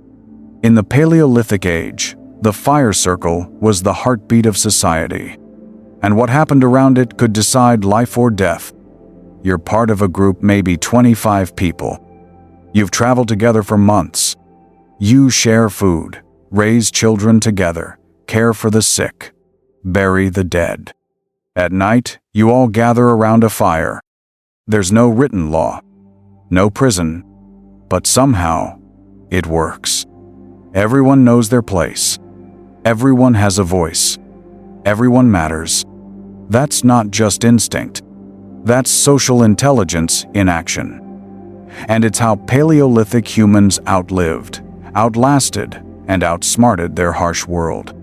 Anthropologists call these groups bands, small, mobile societies of 20-50 individuals, often made of extended families. They weren't random. They had structure unwritten, but deeply understood. Here's how they worked. Cooperation was survival. If one person hoarded food, the group suffered. Sharing was expected. Roles weren't rigid. People contributed what they could: hunting, gathering, cooking, tool-making, healing, teaching. Elders were wisdom keepers. They passed down stories, skills, patterns of seasons and stars. Children learned by watching. No school, no punishments, just absorption through action. Leadership was earned, not taken. The leader wasn't a king. They were often the most skilled, wise, or persuasive. Imagine a winter night. Food is low. Tension is high. But around the fire, someone tells the old story of how the group once survived worse. Everyone listens. They remember. They calm down. That's leadership. Not through command, but through trust and presence. That fire? It wasn't just burning wood. It was burning fear, warming hope, and strengthening community. Modern research on hunter-gatherer bands shows fascinating patterns. Egalitarianism. No one owned more than anyone else. Those who bragged were mocked or ignored. Group decision-making. Important choices, when to move camp, where to hunt, were made together. Flexibility. People came and went from bands. Ties were based on kinship, friendship, and trust, not force. Conflict resolution. Fights happened. But instead of punishment, groups used shaming, teasing, or simply walking away. It was soft power, not violence, that held bands together. And it worked for tens of thousands of years. The Paleolithic fire circle wasn't just a survival tactic. It was a social technology, maybe the most important one we've ever invented. It kept the group close. It passed knowledge across generations. It taught empathy, memory, negotiation. It gave humans a reason to stay together. It transformed individuals into communities. This is where we became us. Long before empires or flags, the fire circle gave birth to something deeper: shared humanity. And even today, whether it's a family dinner, a team meeting, or a late-night talk with friends, we're still sitting around that same fire. How Paleolithic parenting shaped the human brain. A child crouches by a stream. He's watching his mother gather plants, copying her every move. Nearby, another child throws a tiny stick, pretending it's a spear. A third child is carving a piece of wood, tongue between their teeth, focused like a master. There are no teachers, no lectures. Yet learning happens fast and deep. This is Paleolithic parenting, and it built the brain you're using right now. Imagine being born into a world with no walls, no roads, no stores. Your parents don't have baby books. There's no screen to hold your attention. But every day is packed with real lessons in nature, danger, and survival. Your first toys? Stones, sticks, bones. Your first classroom? The forest, the river, the fire. And your teachers? Everyone, parents, elders, older kids, even the animals you watch. But the magic is this: no one forces you. You want to learn, because learning means living. Anthropologists who study modern hunter-gatherer tribes like the Hadza or the Aka give us powerful clues about Paleolithic parenting. Children are rarely punished. They are free to explore, climb, crawl, fall. They learn through immersion, not instruction. Older children often care for younger ones. Play is constant, and it looks a lot like adult work. In other words, childhood wasn't a separate stage. It was preparation in disguise. Through observation, from the moment they could walk, kids followed adults, mimicking gestures, watching closely, copying behaviors. A child might watch their father nap a flint blade 100 times before trying it themselves. Through play. Play wasn't wasted time, it was survival training. Throwing stones became hunting practice. Chasing each other taught speed, balance, and social rules. Dolls made from twigs helped children rehearse caregiving through participation. By age 5 or 6, most children were helping gathering small plants, carrying items, running messages. By adolescence, they were full contributors to the group. Now picture a child sitting beside her grandmother. She's being shown how to weave a basket slowly, carefully. The older hands are wrinkled, the younger ones shaky. But there's love in the silence. And something deeper. The passing of knowledge that's been refined for 10 generations. That's parenting without pressure, but with purpose woven into every moment. This parenting style shaped more than skills. It shaped the brain. The freedom to explore built creativity. The need to observe sharpened attention and memory. The early responsibility fostered confidence and empathy. Modern developmental psychologists now argue that the brain evolved for this exact kind of learning, hands-on, social, emotionally connected. So, while Paleolithic children didn't take tests, they passed the hardest one of all: survival. Paleolithic parenting wasn't about control. It was about connection, curiosity, and contribution. Kids learned by doing .com. They were trusted early. They grew up feeling useful, valued, and capable. And that mindset? It didn't just keep them alive, it built the human mind as we know it. Even today, the best learning still feels a little like theirs. Messy, playful, natural. Done not because we have to, but because we want to understand the world. And it all started tens of thousands of years ago, when a child picked up a stick, smiled, and said, "Watch me." How Paleolithic humans learned to speak, sing, and share their world. You hear a rustle behind you. Someone shouts one word, sharp, urgent. You run. You live. That's not magic. That's language. It didn't start as poetry. It started as survival. But over time, it became something more. A way to bond, teach, remember, and dream. Language wasn't just a tool. It was a turning point in human evolution. We'll never know the first word ever spoken. It might have been a grunt, a cry, a mimic of an animal sound. But slowly, over tens of thousands of years, those simple sounds gained structure. Danger. Food. Come here. That's mine. I love you. And just like that, Paleolithic humans began building shared worlds out of air. Experts believe spoken language emerged between 50 and 100 years ago, though some argue it could be older. Here's what made it possible. A growing brain, especially the Broca's and Wernicke's areas, linked to speech and comprehension. A changed throat, allowing complex vocal sounds. Social pressure. In larger groups, communication meant survival. This shift didn't happen overnight. Early language likely started with gestures, facial expressions, and body movement. But when sounds and symbols began pairing with meaning, everything changed. Why did language matter so much? Because it let humans warn of threats, coordinate hunts, teach tool-making, share stories and rituals, build memory across generations. Imagine trying to teach a child how to build a spear using only gestures. Now imagine doing it with words. Sharpen this edge. Bind it with sinew. Let it dry. Faster, clearer, lasting.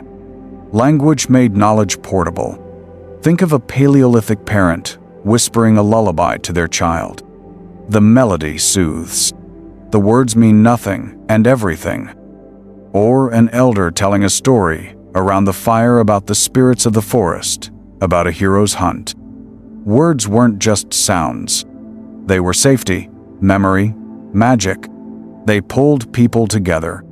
They made the invisible visible. Language gave early humans something no other animal had: the ability to plan, the power to persuade, the gift to imagine together. It allowed us to pass down more than genes. We passed down ideas. And those ideas? They built everything from flint knives to spaceflight. All because one day, a human looked at another, opened their mouth, and said something that meant something. Language didn't just let us speak. It let us become human. Why Paleolithic humans risked everything to paint the walls of time. You're crawling through a pitch-black cave. Your only light is a flickering torch. The air is cold, tight, silent. Then suddenly on the wall you see it. A giant bull, charging, a line of dots. A human hand, printed in red. You're not alone. Someone stood here 30 years ago and said, "Remember me." The Paleolithic world wasn't easy. Most of life was spent chasing food, avoiding death, and staying warm. But even with all that pressure, ancient humans still crawled deep into caves, carrying pigments, carving tools, and fire. They didn't do it for fame. They didn't do it to decorate. They did it for something bigger, something spiritual, something social, something human. These weren't just drawings. They were messages. They were rituals. They were acts of meaning. The oldest known cave paintings are found in Chauvet-Cave, France, 36 years old.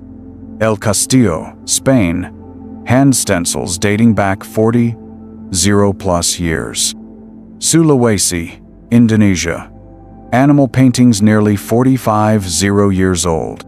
That means art began before writing, before farming, even before some humans left Africa. And it wasn't rare. From Europe to Asia to Africa, humans across continents painted animals, symbols, and handprints, often in hard-to-reach places, deep underground. Why? Because these images weren't decorations. They were expressions. Spiritual practice. Many believe cave art had religious or shamanic meaning. Caves may have been sacred spaces, gateways to the spirit world. Hunting magic. Some think drawing animals helped hunters capture them in spirit before chasing them in life. Teaching tool. Others see the art as a way to teach. How to identify animals, how to move, how to hunt. Social bonding. Creating art together may have helped form group identity. We are the ones who paint the bison. Memory keeping. Art might have recorded important events, migrations, or seasons in ancient visual diary. But no matter the reason, the act of painting meant one thing. Humans were no longer just surviving. They were imagining. Pigments, ground minerals like ochre, charcoal, and manganese, mixed with fat or water. Techniques. Finger painting, blowing pigment through hollow bones, like spray paint, or using primitive brushes. Lighting. Torches made from animal fat or plant resin lit up the dark cave walls. Subjects. Horses, mammoths, lions, humans, geometric patterns, and mysterious symbols. And often hands, painted on the walls as stencils, left behind like ancient fingerprints. They whisper, "I was here. I existed. I mattered." Close your eyes and imagine this. A child watches her parent press a hand to the wall, blow red pigment around it, and pull away, leaving behind a perfect silhouette. No words, just the mark. And the moment. That's not just art. That's identity. That's memory in pigment and shadow. Paleolithic art proves something incredible. Even in a world of daily danger, early humans chose to create. They risked injury to crawl deep into darkness. They used precious resources for pigment. They gave time the one thing they could never get back to: beauty, expression, and mystery. Why? Because art made them feel more than alive. It made them feel human. They didn't just hunt. They didn't just survive. They imagined. They remembered. They felt. And across 40 years, they still speak to us. One brushstroke at a time. The birth of music, rhythm, and emotional connection in the Stone Age. You're deep in a cave. Torches flicker. Shadows dance across the walls. Suddenly, a soft, hollow note floats through the air, followed by a steady beat, like footsteps from the heart. The group quiets. Someone starts to hum. Others join. A rhythm forms. No one speaks, but everyone feels. Welcome to the first concert in human history. Before they painted, before they farmed, before they wrote, they sang. They clapped, stomped, hummed, and howled.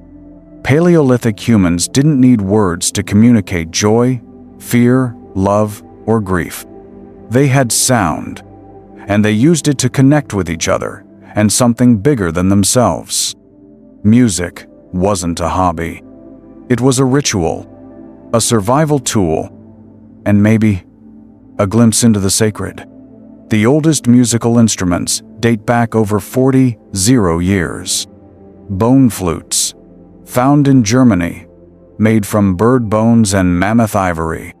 Drums, likely made from hollow logs and animal hides, though these don't preserve. Rattles, clappers, made from shells, bones, and seeds.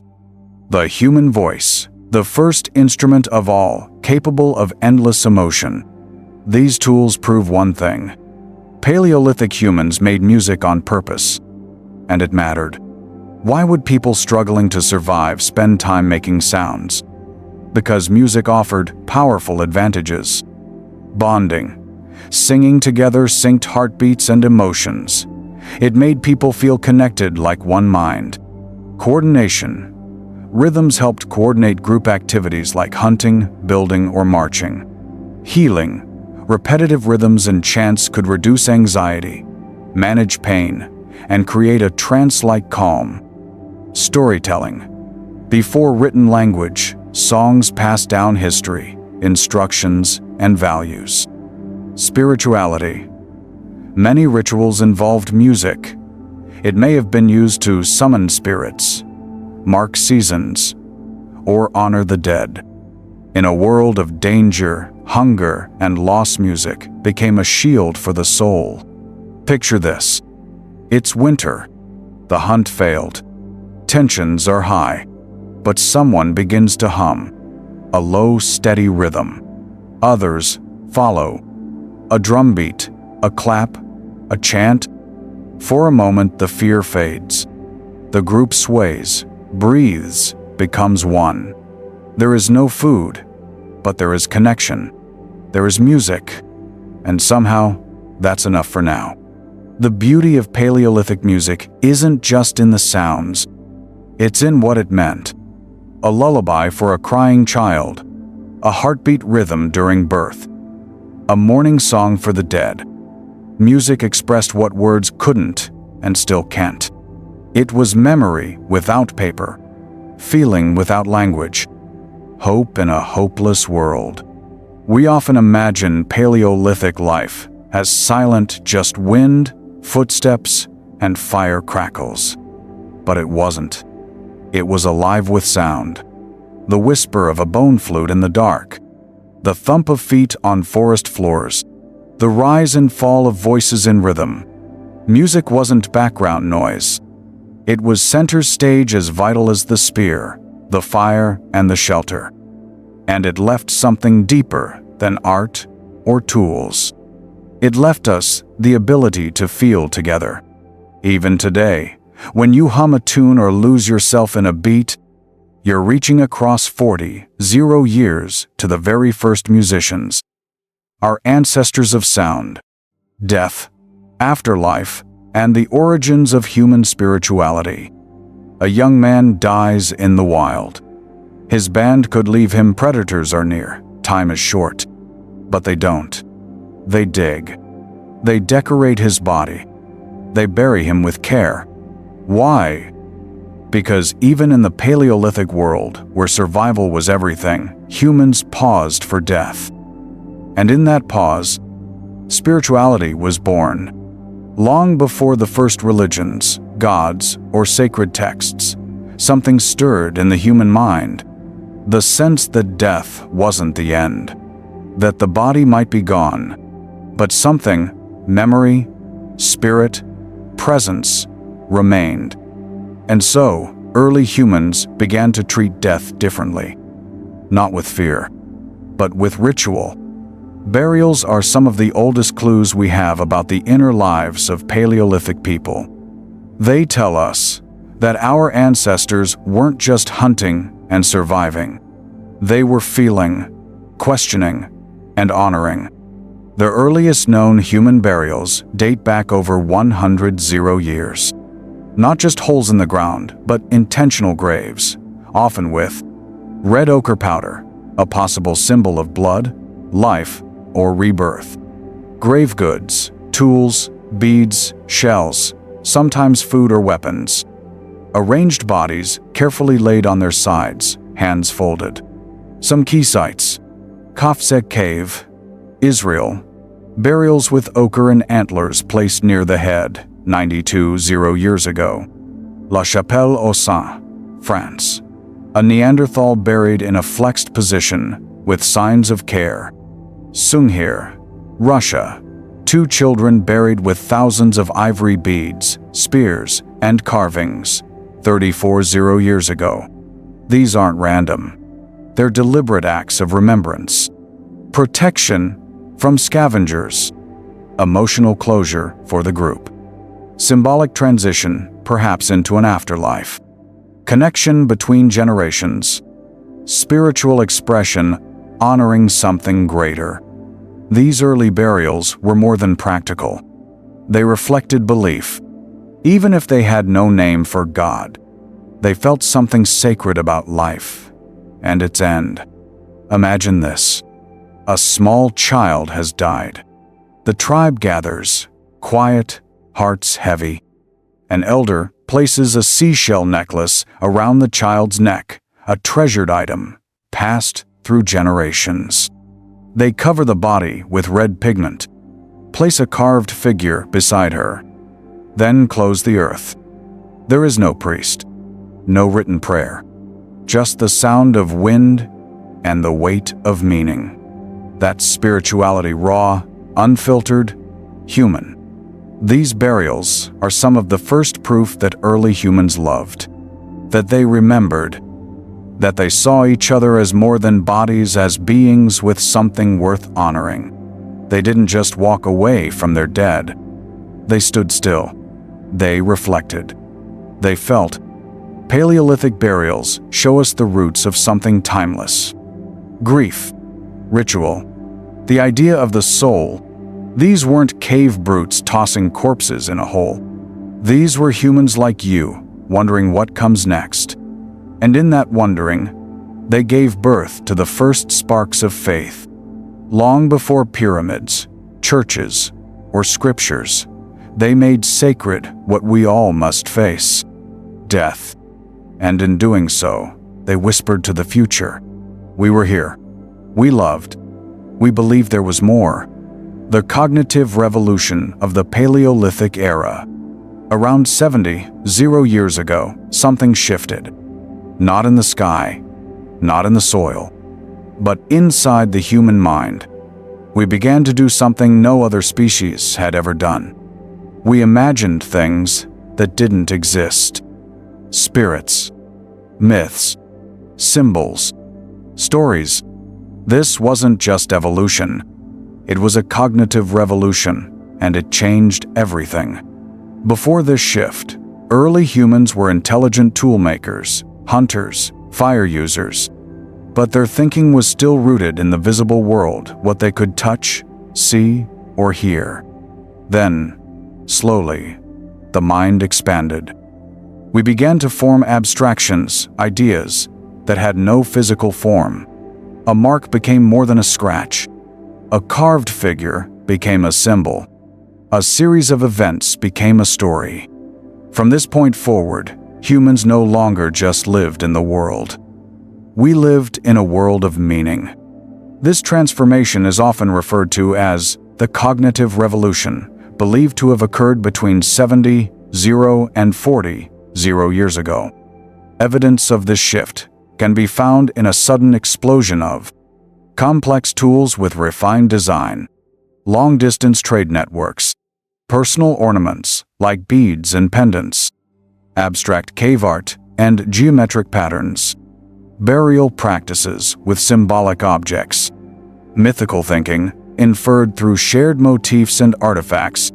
This was when humans started thinking like modern humans, forming complex sentences, expressing abstract ideas, creating mental timelines, and developing shared beliefs.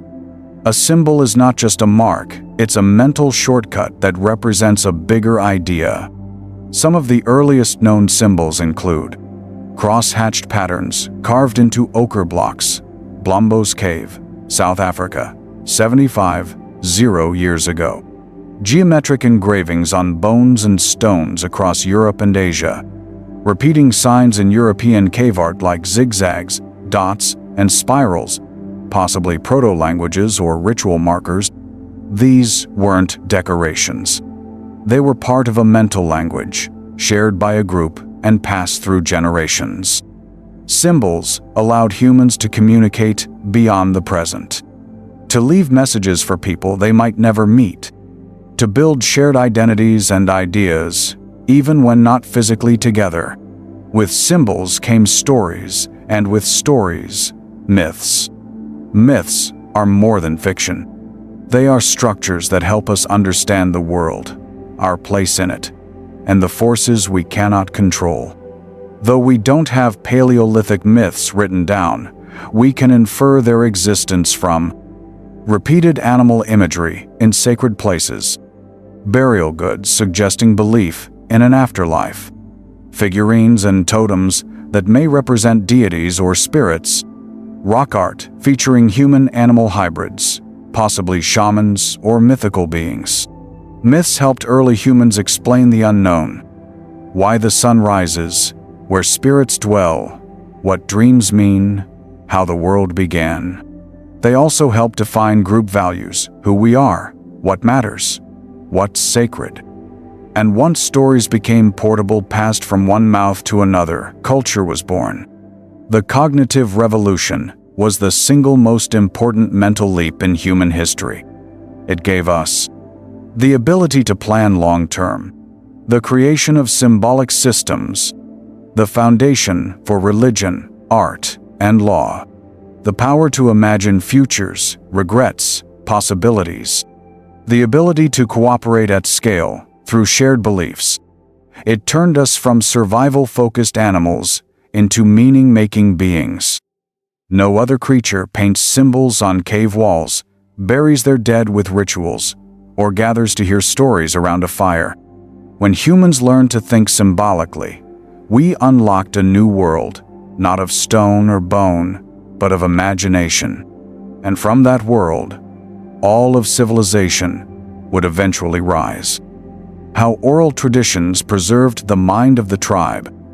There were no books, no pens, no scrolls, but somehow the tribe remembered. Where the rivers ran in dry season, when the herds would return, which berries healed and which killed, who lived, who died, and why. Their library?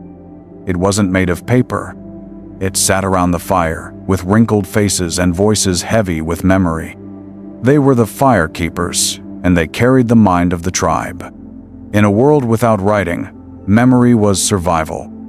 Everything the tribe needed to know how to make tools, track animals, predict weather, treat wounds, avoid danger had to be stored in human heads and passed from mouth to mouth.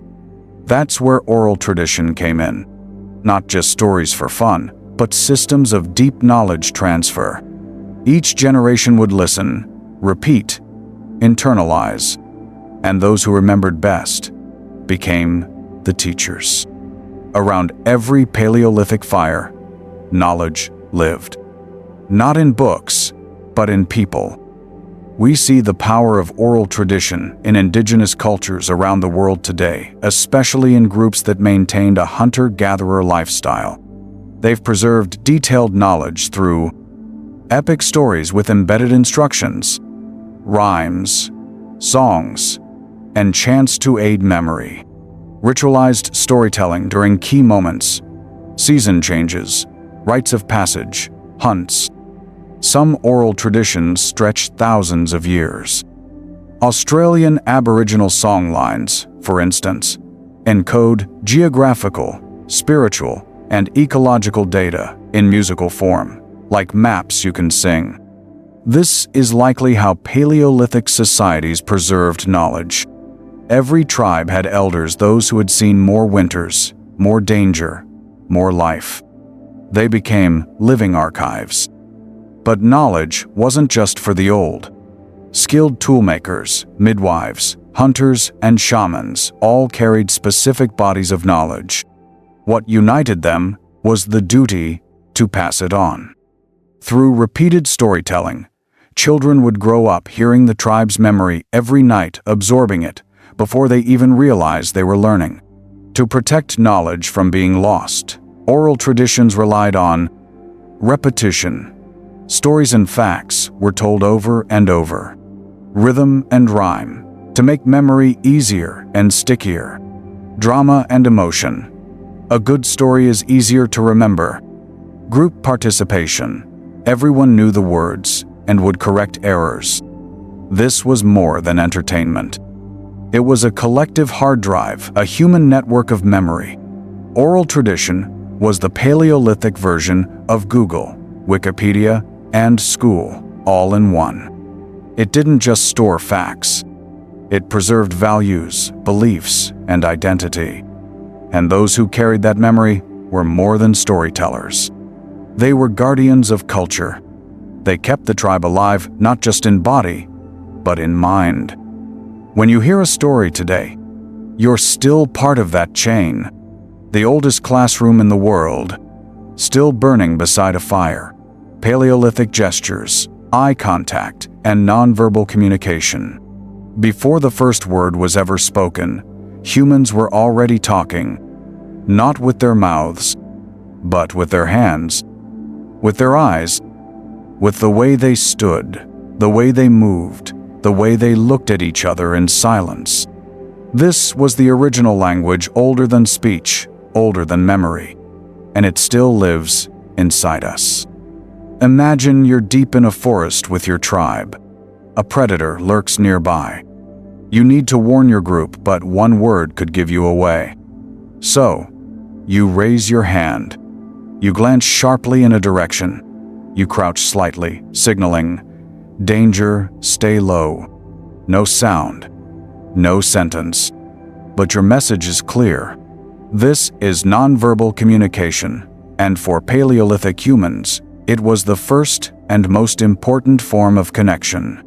Nonverbal communication existed long before vocal speech evolved. In fact, many anthropologists believe that early hominins developed gestural language tens of thousands of years before spoken words became common. Why? Because gesture is instant. It doesn't need processing or translation. Visual works across distance and in noisy environments. Instinctive, even infants and animals use it. Silent, perfect for hunting, hiding, or intimate moments. Modern research shows that up to 70% of human communication today is still nonverbal. For Paleolithic people, it was nearly everything. Gestures, pointing, beckoning, waving, slicing motions. These carried commands and warnings. Certain gestures likely became standardized within groups. Come here, stop, danger, I see something. Facial expressions. Joy, fear, anger, pain emotions were displayed in the face, often more honestly than words ever could. This allowed for empathy and trust building. Posture and body language. A dominant stance could deter conflict. A submissive or relaxed pose showed peace. Hunters used body positioning to signal strategies or directions without alerting prey. Eye contact. Eye movements conveyed attention, interest, or challenge. A direct stare could mean threat. A soft glance might offer comfort or solidarity. In groups, eyes helped maintain social cohesion, detect lies, or share silent jokes. Touch. A hand on the shoulder, a pat on the back, a mother stroking her child's hair. These gestures expressed care, bonding, reassurance, all without a word. The group walks through tall grass. Suddenly, the lead hunter freezes. He lifts one hand, palm facing back. Everyone stops. He crouches, slowly raises two fingers, then points to the left. Prey, quietly moving. No one speaks. But every member knows what to do. Because they've learned this language since childhood, a language of movement and trust. This silent communication wasn't just for survival. It shaped relationships too. A mother calming a child with a look. A pair of lovers exchanging smiles across a fire. An elder raising their eyebrows in disapproval. A group mourning in shared stillness. These gestures built bonds. They expressed things too deep for words. Even grief, even love, even awe. Paleolithic people didn't need a spoken language to be understood. They read each other like open books through gesture, glance, presence. And that skill didn't disappear. It lives in us. When you sense someone's mood without them saying a word. When a glance makes you feel seen. When silence says more than a sentence ever could. We are still fluent in the oldest language of all, the one spoken without sound. Disease, parasites, and the Paleolithic immune system. You think of danger in the Paleolithic world and picture lions, cliffs, and cold nights. But the real killer? It was silent, unseen, and already inside the body. Not claws, not spears. Parasites, bacteria, infections. And with no medicine, no soap, no antibiotics. The fight for survival didn't just happen on the outside, it happened inside the blood. Paleolithic life was raw and exposed. Every cut, every insect bite, every sip of water came with risk. There were no antiseptics, no painkillers, no hospitals. If an injury got infected, it could turn deadly. If water carried parasites, there was no way to know until it was too late. And yet, early humans survived. Somehow, their bodies fought back not with pills, but with evolution. For decades, historians assumed that infectious disease exploded with agriculture. But new research tells a different story. Many of the world's oldest and deadliest diseases trace their roots deep into the Paleolithic era. DNA from ancient human remains shows clear signs of tuberculosis, malaria, parasitic worms, dental infections, leprosy-like conditions. These were not rare. They were part of daily life, especially in small mobile bands where even a mild illness could spread quickly. Wounds and infections. Small injuries were common: scrapes, bites, burns, broken bones. Without treatment, bacteria could invade, leading to swelling, fever, even sepsis. Ancient skeletons show bone infections that lasted years, signs of long, painful suffering. Parasites, worms in the gut, lice in the hair, fleas in the fur. These weren't minor annoyances. Some drained nutrients, triggered fevers, or even killed. Studies of modern hunter-gatherers suggest constant exposure to parasites was normal. Contaminated water. With no filtration, humans had to trust streams, rivers, or collected rain. But water could carry deadly bacteria and microscopic parasites. Diarrhea and dehydration, especially in children, were often fatal. Tooth and gum disease. You might not think of teeth as a killer, But untreated abscesses and gum infections could lead to brain infections or blood poisoning. Evidence from skulls shows many Paleolithic humans died with rotten, painful mouths. So how did they survive? Evolution gave them tools: a stronger, more adaptive immune system, fever response to kill invaders, microbiomes shaped by dirt, raw food, and constant exposure, and perhaps most importantly, cooperation. Elders might tend wounds. Shamans might apply poultices or herbs. Some groups used clay, ash, or fermented plant matter as primitive antibiotics. And oral traditions preserve knowledge of healing plants passed down carefully, generation after generation. A young hunter returns with a deep cut on his thigh. An elder inspects it, grimaces. He boils bark in water, grinds leaves into paste. He speaks low, calling on the spirits, while applying the mixture. Then he binds the wound with hide and keeps it clean, checking it daily. There's no guarantee it will heal, but there is hope. And more than that, there's knowledge. Even without modern science, Paleolithic people learned what worked. They had to. Disease didn't begin with cities. It's always been with us. But Paleolithic humans developed resilience, not just physically, but socially. They didn't just run from pain, they faced it together. And somehow, they endured long enough to pass down the immune system we still rely on today. They built strength not in clinics, but in caves, huts, and camps, one wound, one remedy, one lesson at a time. The next time you pop an antibiotic, remember, you're using a shortcut they never had, and still they survived. Paleolithic healing, trance, and the first medicine.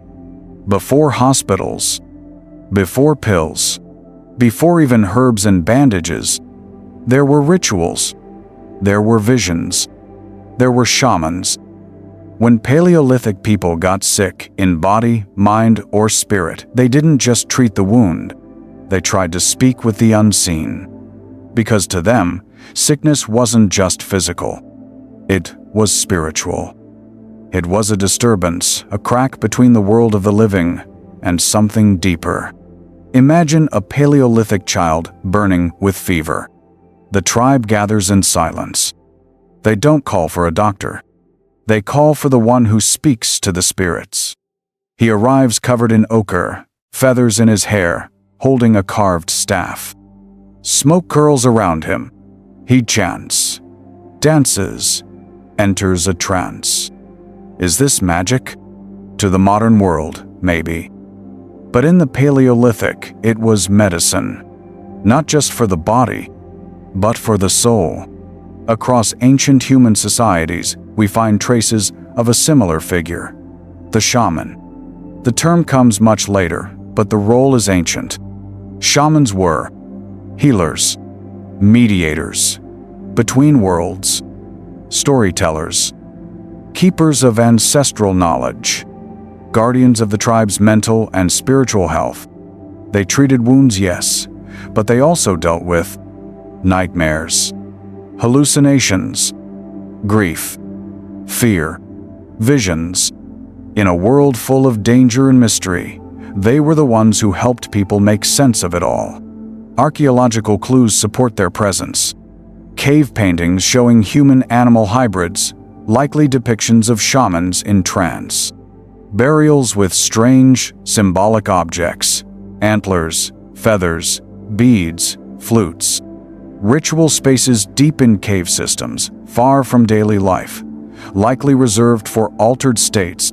Use of psychoactive plants, suggested by residues on ancient tools and in burial sites.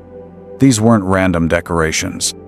They were part of ritual systems, ways to heal and connect beyond the visible. Many Paleolithic shamans likely used trance, a deeply altered mental state, to access insight or travel to spirit realms. They could achieve this through repetitive drumming, dancing for hours, sleep deprivation, deep meditation, possibly hallucinogenic plants, mushrooms, roots, or fermented substances. Why? Because in this state, the mind lets go of logic and opens to symbols, visions, and emotional healing. Even today, modern brain scans of people in trance show changes in activity across regions tied to emotion, perception, and memory. In the Paleolithic world, these experiences were often central to healing. But why did it work?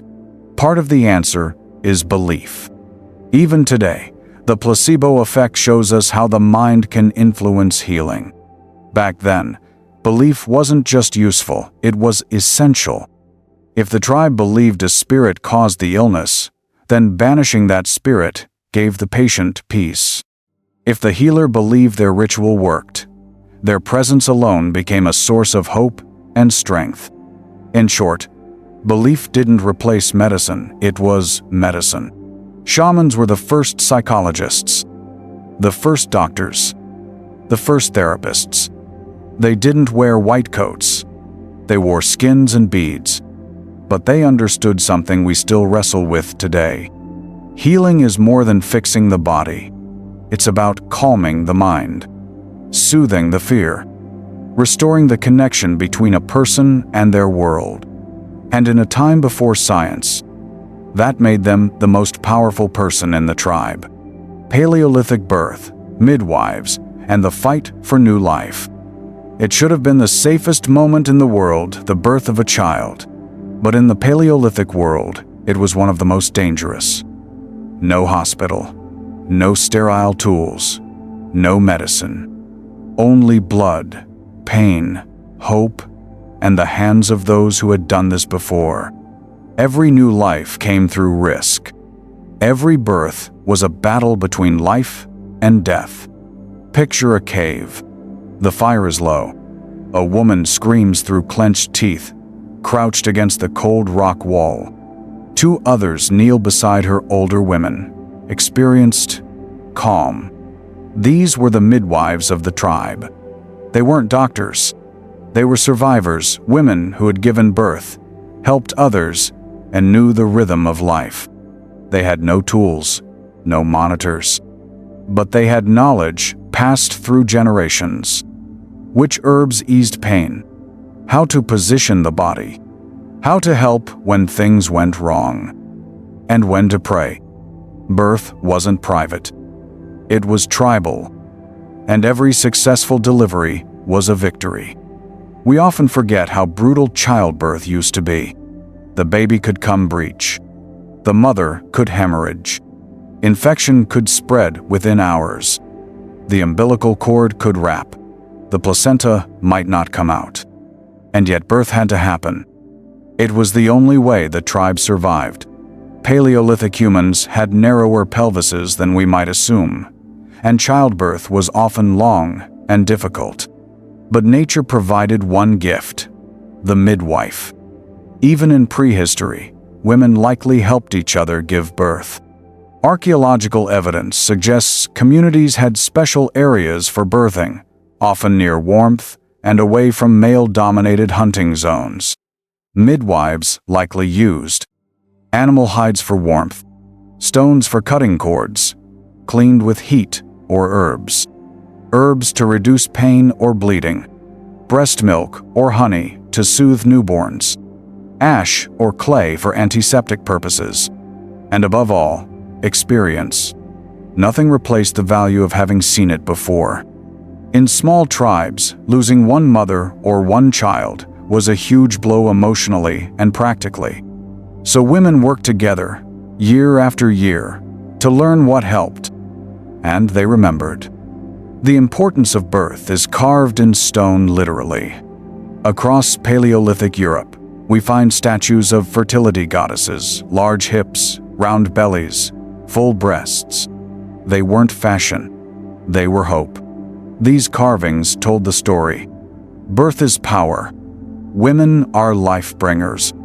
And every child is a sacred gift. Birth in the Paleolithic was a moment of pain, blood, and survival, but also of celebration. Every cry of a newborn meant something rare had happened, life had won. Behind every great hunter, every painter, every storyteller, there was a woman who risked her life to bring them into the world. They weren't just survivors. They were the reason the tribe existed at all. Paleolithic cooking, food sharing, and the first kitchens. The hunt was over, the danger passed. Now came the reward. Meat hissed over fire. Smoke curled into the cold night. Children gathered close. Stories began. This wasn't just dinner. It was ritual. It was bonding. It was the first kitchen. Picture a Paleolithic evening.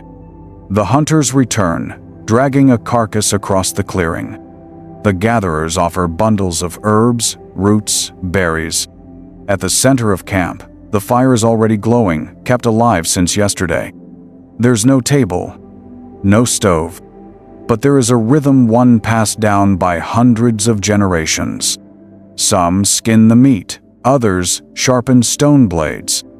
The fire is fed. The meat is placed close, never directly on the flames. They know how to cook without burning, because burned meat wastes food. And waste can mean death. Later, as the sun drops, the tribe eats together, not alone, not silently, but with laughter, memory, teaching. They don't just share food, they share belonging. Cooking wasn't a luxury in the Paleolithic. It was a revolution. It changed everything. Made meat easier to digest, neutralized toxins in plants, released more energy, allowed jaws to shrink and brains to grow. In fact, some scientists argue that cooking, not hunting, is what made us human. It gave our ancestors more usable calories from the same food, which meant more energy for thinking, planning, creating. At first, fire was borrowed from lightning strikes or lava flows. Then, slowly, humans learned to control it. Sites like Kubi Fora in Kenya and Gesher Benot Yaakov in Israel show evidence of controlled fires over 700 years ago. Later, they developed ways to transport embers in bark or dung, build hearths from stone and ash, keep fire alive overnight. They didn't make fire every day. They preserved it, guarding it like treasure. Because without fire, there was no warmth, no safety, no dinner. Paleolithic humans didn't just throw meat on a flame. They used hot stones dropped into water-filled pits to boil roots or meat, ash roasting, burying tubers and seeds in hot coals, smoking, which preserved meat for travel, clay ovens, dug into earth, and insulated with animal hides. These methods required real knowledge. Cooking was a skill, not a given. And it wasn't just about survival, it was also about taste. Many Paleolithic people flavored their food with wild herbs, crushed seeds, or even honey. But the true magic of cooking, it wasn't in the heat. It was in the sharing. When one person cooked for others, when food was passed around, it created a bond stronger than blood. It meant, we survive together. I care if you live. You are one of us. Anthropologists studying modern hunter-gatherers find this same instinct. Food is rarely eaten alone. Even the smallest bite is offered before consumed. This wasn't just kindness. It was insurance. If I feed you today, you might feed me tomorrow. In the Paleolithic, that meant the difference between life and death. A child watches an elder dip roots in boiling water. The elder explains which ones to avoid, how to tell good from poisonous. He adds bark from a bitter tree to help with coughs. He hands the child a piece soft, hot, sweetened with ash. The child chews slowly, learning both taste and tradition. This is how recipes were born, not from cookbooks, but from survival stories told by firelight. Before written language, Before religion, before walls and cities, there was cooking. It filled bellies. It taught patience. It brought people together. The fire wasn't just warmth. It was the center of life. And even now, in every modern kitchen, every family dinner, every shared meal, you can feel the echo of that first tribe, huddled in the dark, eating flesh and flame beneath the stars. Tools of memory, oral tradition, teaching, and the birth of human knowledge. Before scrolls, before ink, before alphabets were even imagined, there were voices, there were fires, and there was memory. In the Paleolithic world, there was only one way to keep knowledge alive. Tell it, repeat it, pass it down. Not once, not twice, but again and again until it was etched into the mind like carvings in stone. Picture a cold night. The stars stretch wide above, the fire crackles low. Around it, the tribe gathers, not to eat, not to sleep, but to listen. An elder sits at the center, eyes closed, voice low. He tells a story of a long hunt, a lost cave, a trick with thorns that saved his life. He mimics animal sounds. His hands move like birds. Children lean in. Adults nod, remembering. They've heard this before. But that's the point. The repetition is the teaching. Paleolithic humans had no writing, no books, no drawings of letters. But they had stories. They had oral tradition. And in many ways, it was even more powerful. Because memory wasn't a backup, it was the main system. If you forgot, you didn't just lose a tale. You lost how to track a wounded animal, avoid poisonous plants, prepare a winter shelter, heal a fever, honor the dead, predict the rains. Knowledge wasn't a tool you kept on a shelf. It was carried inside you, in your words, your songs, your rhythm. Most learning didn't happen in lessons. It happened in life. A child followed her mother into the forest, learning which roots to dig. A young man watched his uncle nap a flint blade, copying the wrist flick. A group sat by the fire as elders told stories of floods, beasts, and stars. Mistakes were corrected immediately because a mistake could mean death. Knowledge was passed through. Stories, narratives with meaning. Songs to help remember steps or sequences. Rituals to encode behavior into culture. Games for muscle memory and practice. Observation, silent copying of elders. These weren't random. They were the Paleolithic version of school, and every adult was a teacher. Studies of oral cultures today show how incredibly accurate and detailed these memories can be. Indigenous Australians pass down stories that encode geological events from over 7,000 years ago. Polynesian navigators used songs to memorize star charts across oceans. African griots can recite hundreds of generations of ancestry by name. Paleolithic humans likely had this same mental capacity, or greater. They remembered because they had to. And they passed knowledge on because if they didn't, people died. One story wasn't enough. It had to be repeated often, exactly to become part of the tribe. Children weren't just allowed to interrupt, they were expected to retell the tale. If they missed a part, they'd be corrected. If they got it right, they were honored. Because memory was currency. And the young who remembered well became the next leaders, healers, and hunters. A girl sits beside her grandmother. The old woman sings softly, a song about finding water under cracked earth. The girl repeats it off-key, missing a line. The grandmother laughs, sings it again. Later that season, the girl will hum that song as she walks a dry plain and nowhere to dig. That's oral tradition.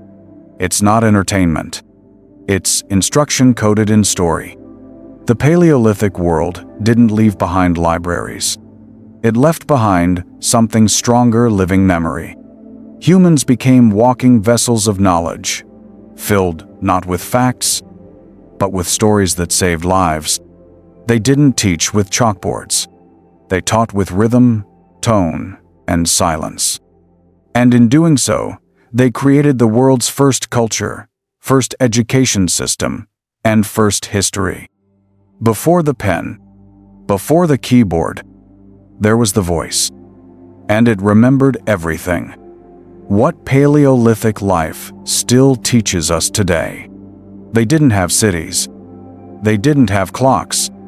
They didn't have machines, medicine, or money. But they lived. They endured. They adapted. For over 2 million years, Paleolithic humans faced down every crisis nature threw at them and survived.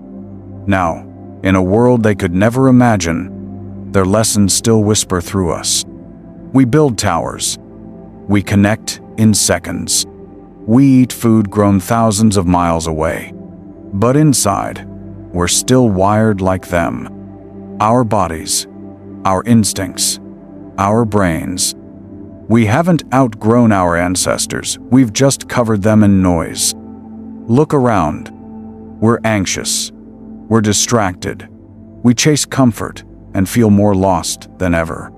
Maybe it's not technology that's the problem. Maybe it's forgetting where we came from. Here's what the Paleolithic world still teaches if we're willing to listen. Resilience is learned. No one was born knowing how to survive. They failed, adapted, tried again. So can we. Community is survival. Nobody made it alone. They thrived in tribes, in shared food, stories, labor. We need each other more than we admit. Slowness is wisdom. Nature moved in seasons, not seconds. The tribe learned by watching, waiting, and listening. There's power in slowing down. The body is not a burden. It's your original tool. Strong, sensitive, adaptable. Move it, trust it, listen to it. Ritual creates meaning. Whether it was painting a cave wall or singing to the stars, they marked moments with intention. We've lost that. Maybe it's time to bring it back. Curiosity is survival. They weren't just brutish hunters. They were artists, explorers, engineers. Curiosity didn't kill them, it made them human. We have Wi-Fi. They had fire. We have pills. They had plants. We have GPS. They followed stars. But the hunger, the fear, the hope, still the same. When you strip away the screens and noise, what's left? A creature built to move, to bond, to create, and to endure. That's you. A father teaches his son to start a fire with dry grass and a bow drill. It takes forever. His hands cramp. He's frustrated. Then, smoke. A flicker. A flame. They both laugh, wide-eyed. Not because they needed fire to eat that night, but because in that moment, they felt something ancient, something deep. They remembered. The Paleolithic world wasn't just a primitive backdrop to history. It was the foundation of everything. Our creativity, our empathy, our need for meaning, it all began there. They left no monuments, no statues of kings, but they left behind something better, a blueprint for being human. And if we're wise enough to look back, we might just find what we've been missing all along. This wasn't just a journey into the past. It was a mirror showing you what still lives inside you. You don't need to go live in a cave, but you do need to reconnect with what made you human. Move with purpose. Slow down. Learn something ancient. Sit by a fire without checking your phone. Teach your children the stories, not the shortcuts. Because when the world gets loud, fast, and shallow, the cure might be found in something old, something wild, Something Paleolithic. Your ancestors faced down extinction, disease, predators, and chaos. And they won. You're not here by accident. You're here because someone before you adapted over and over again. Now it's your turn. Remember who you are. Remember what you're made of. And carry that legacy forward into whatever comes next.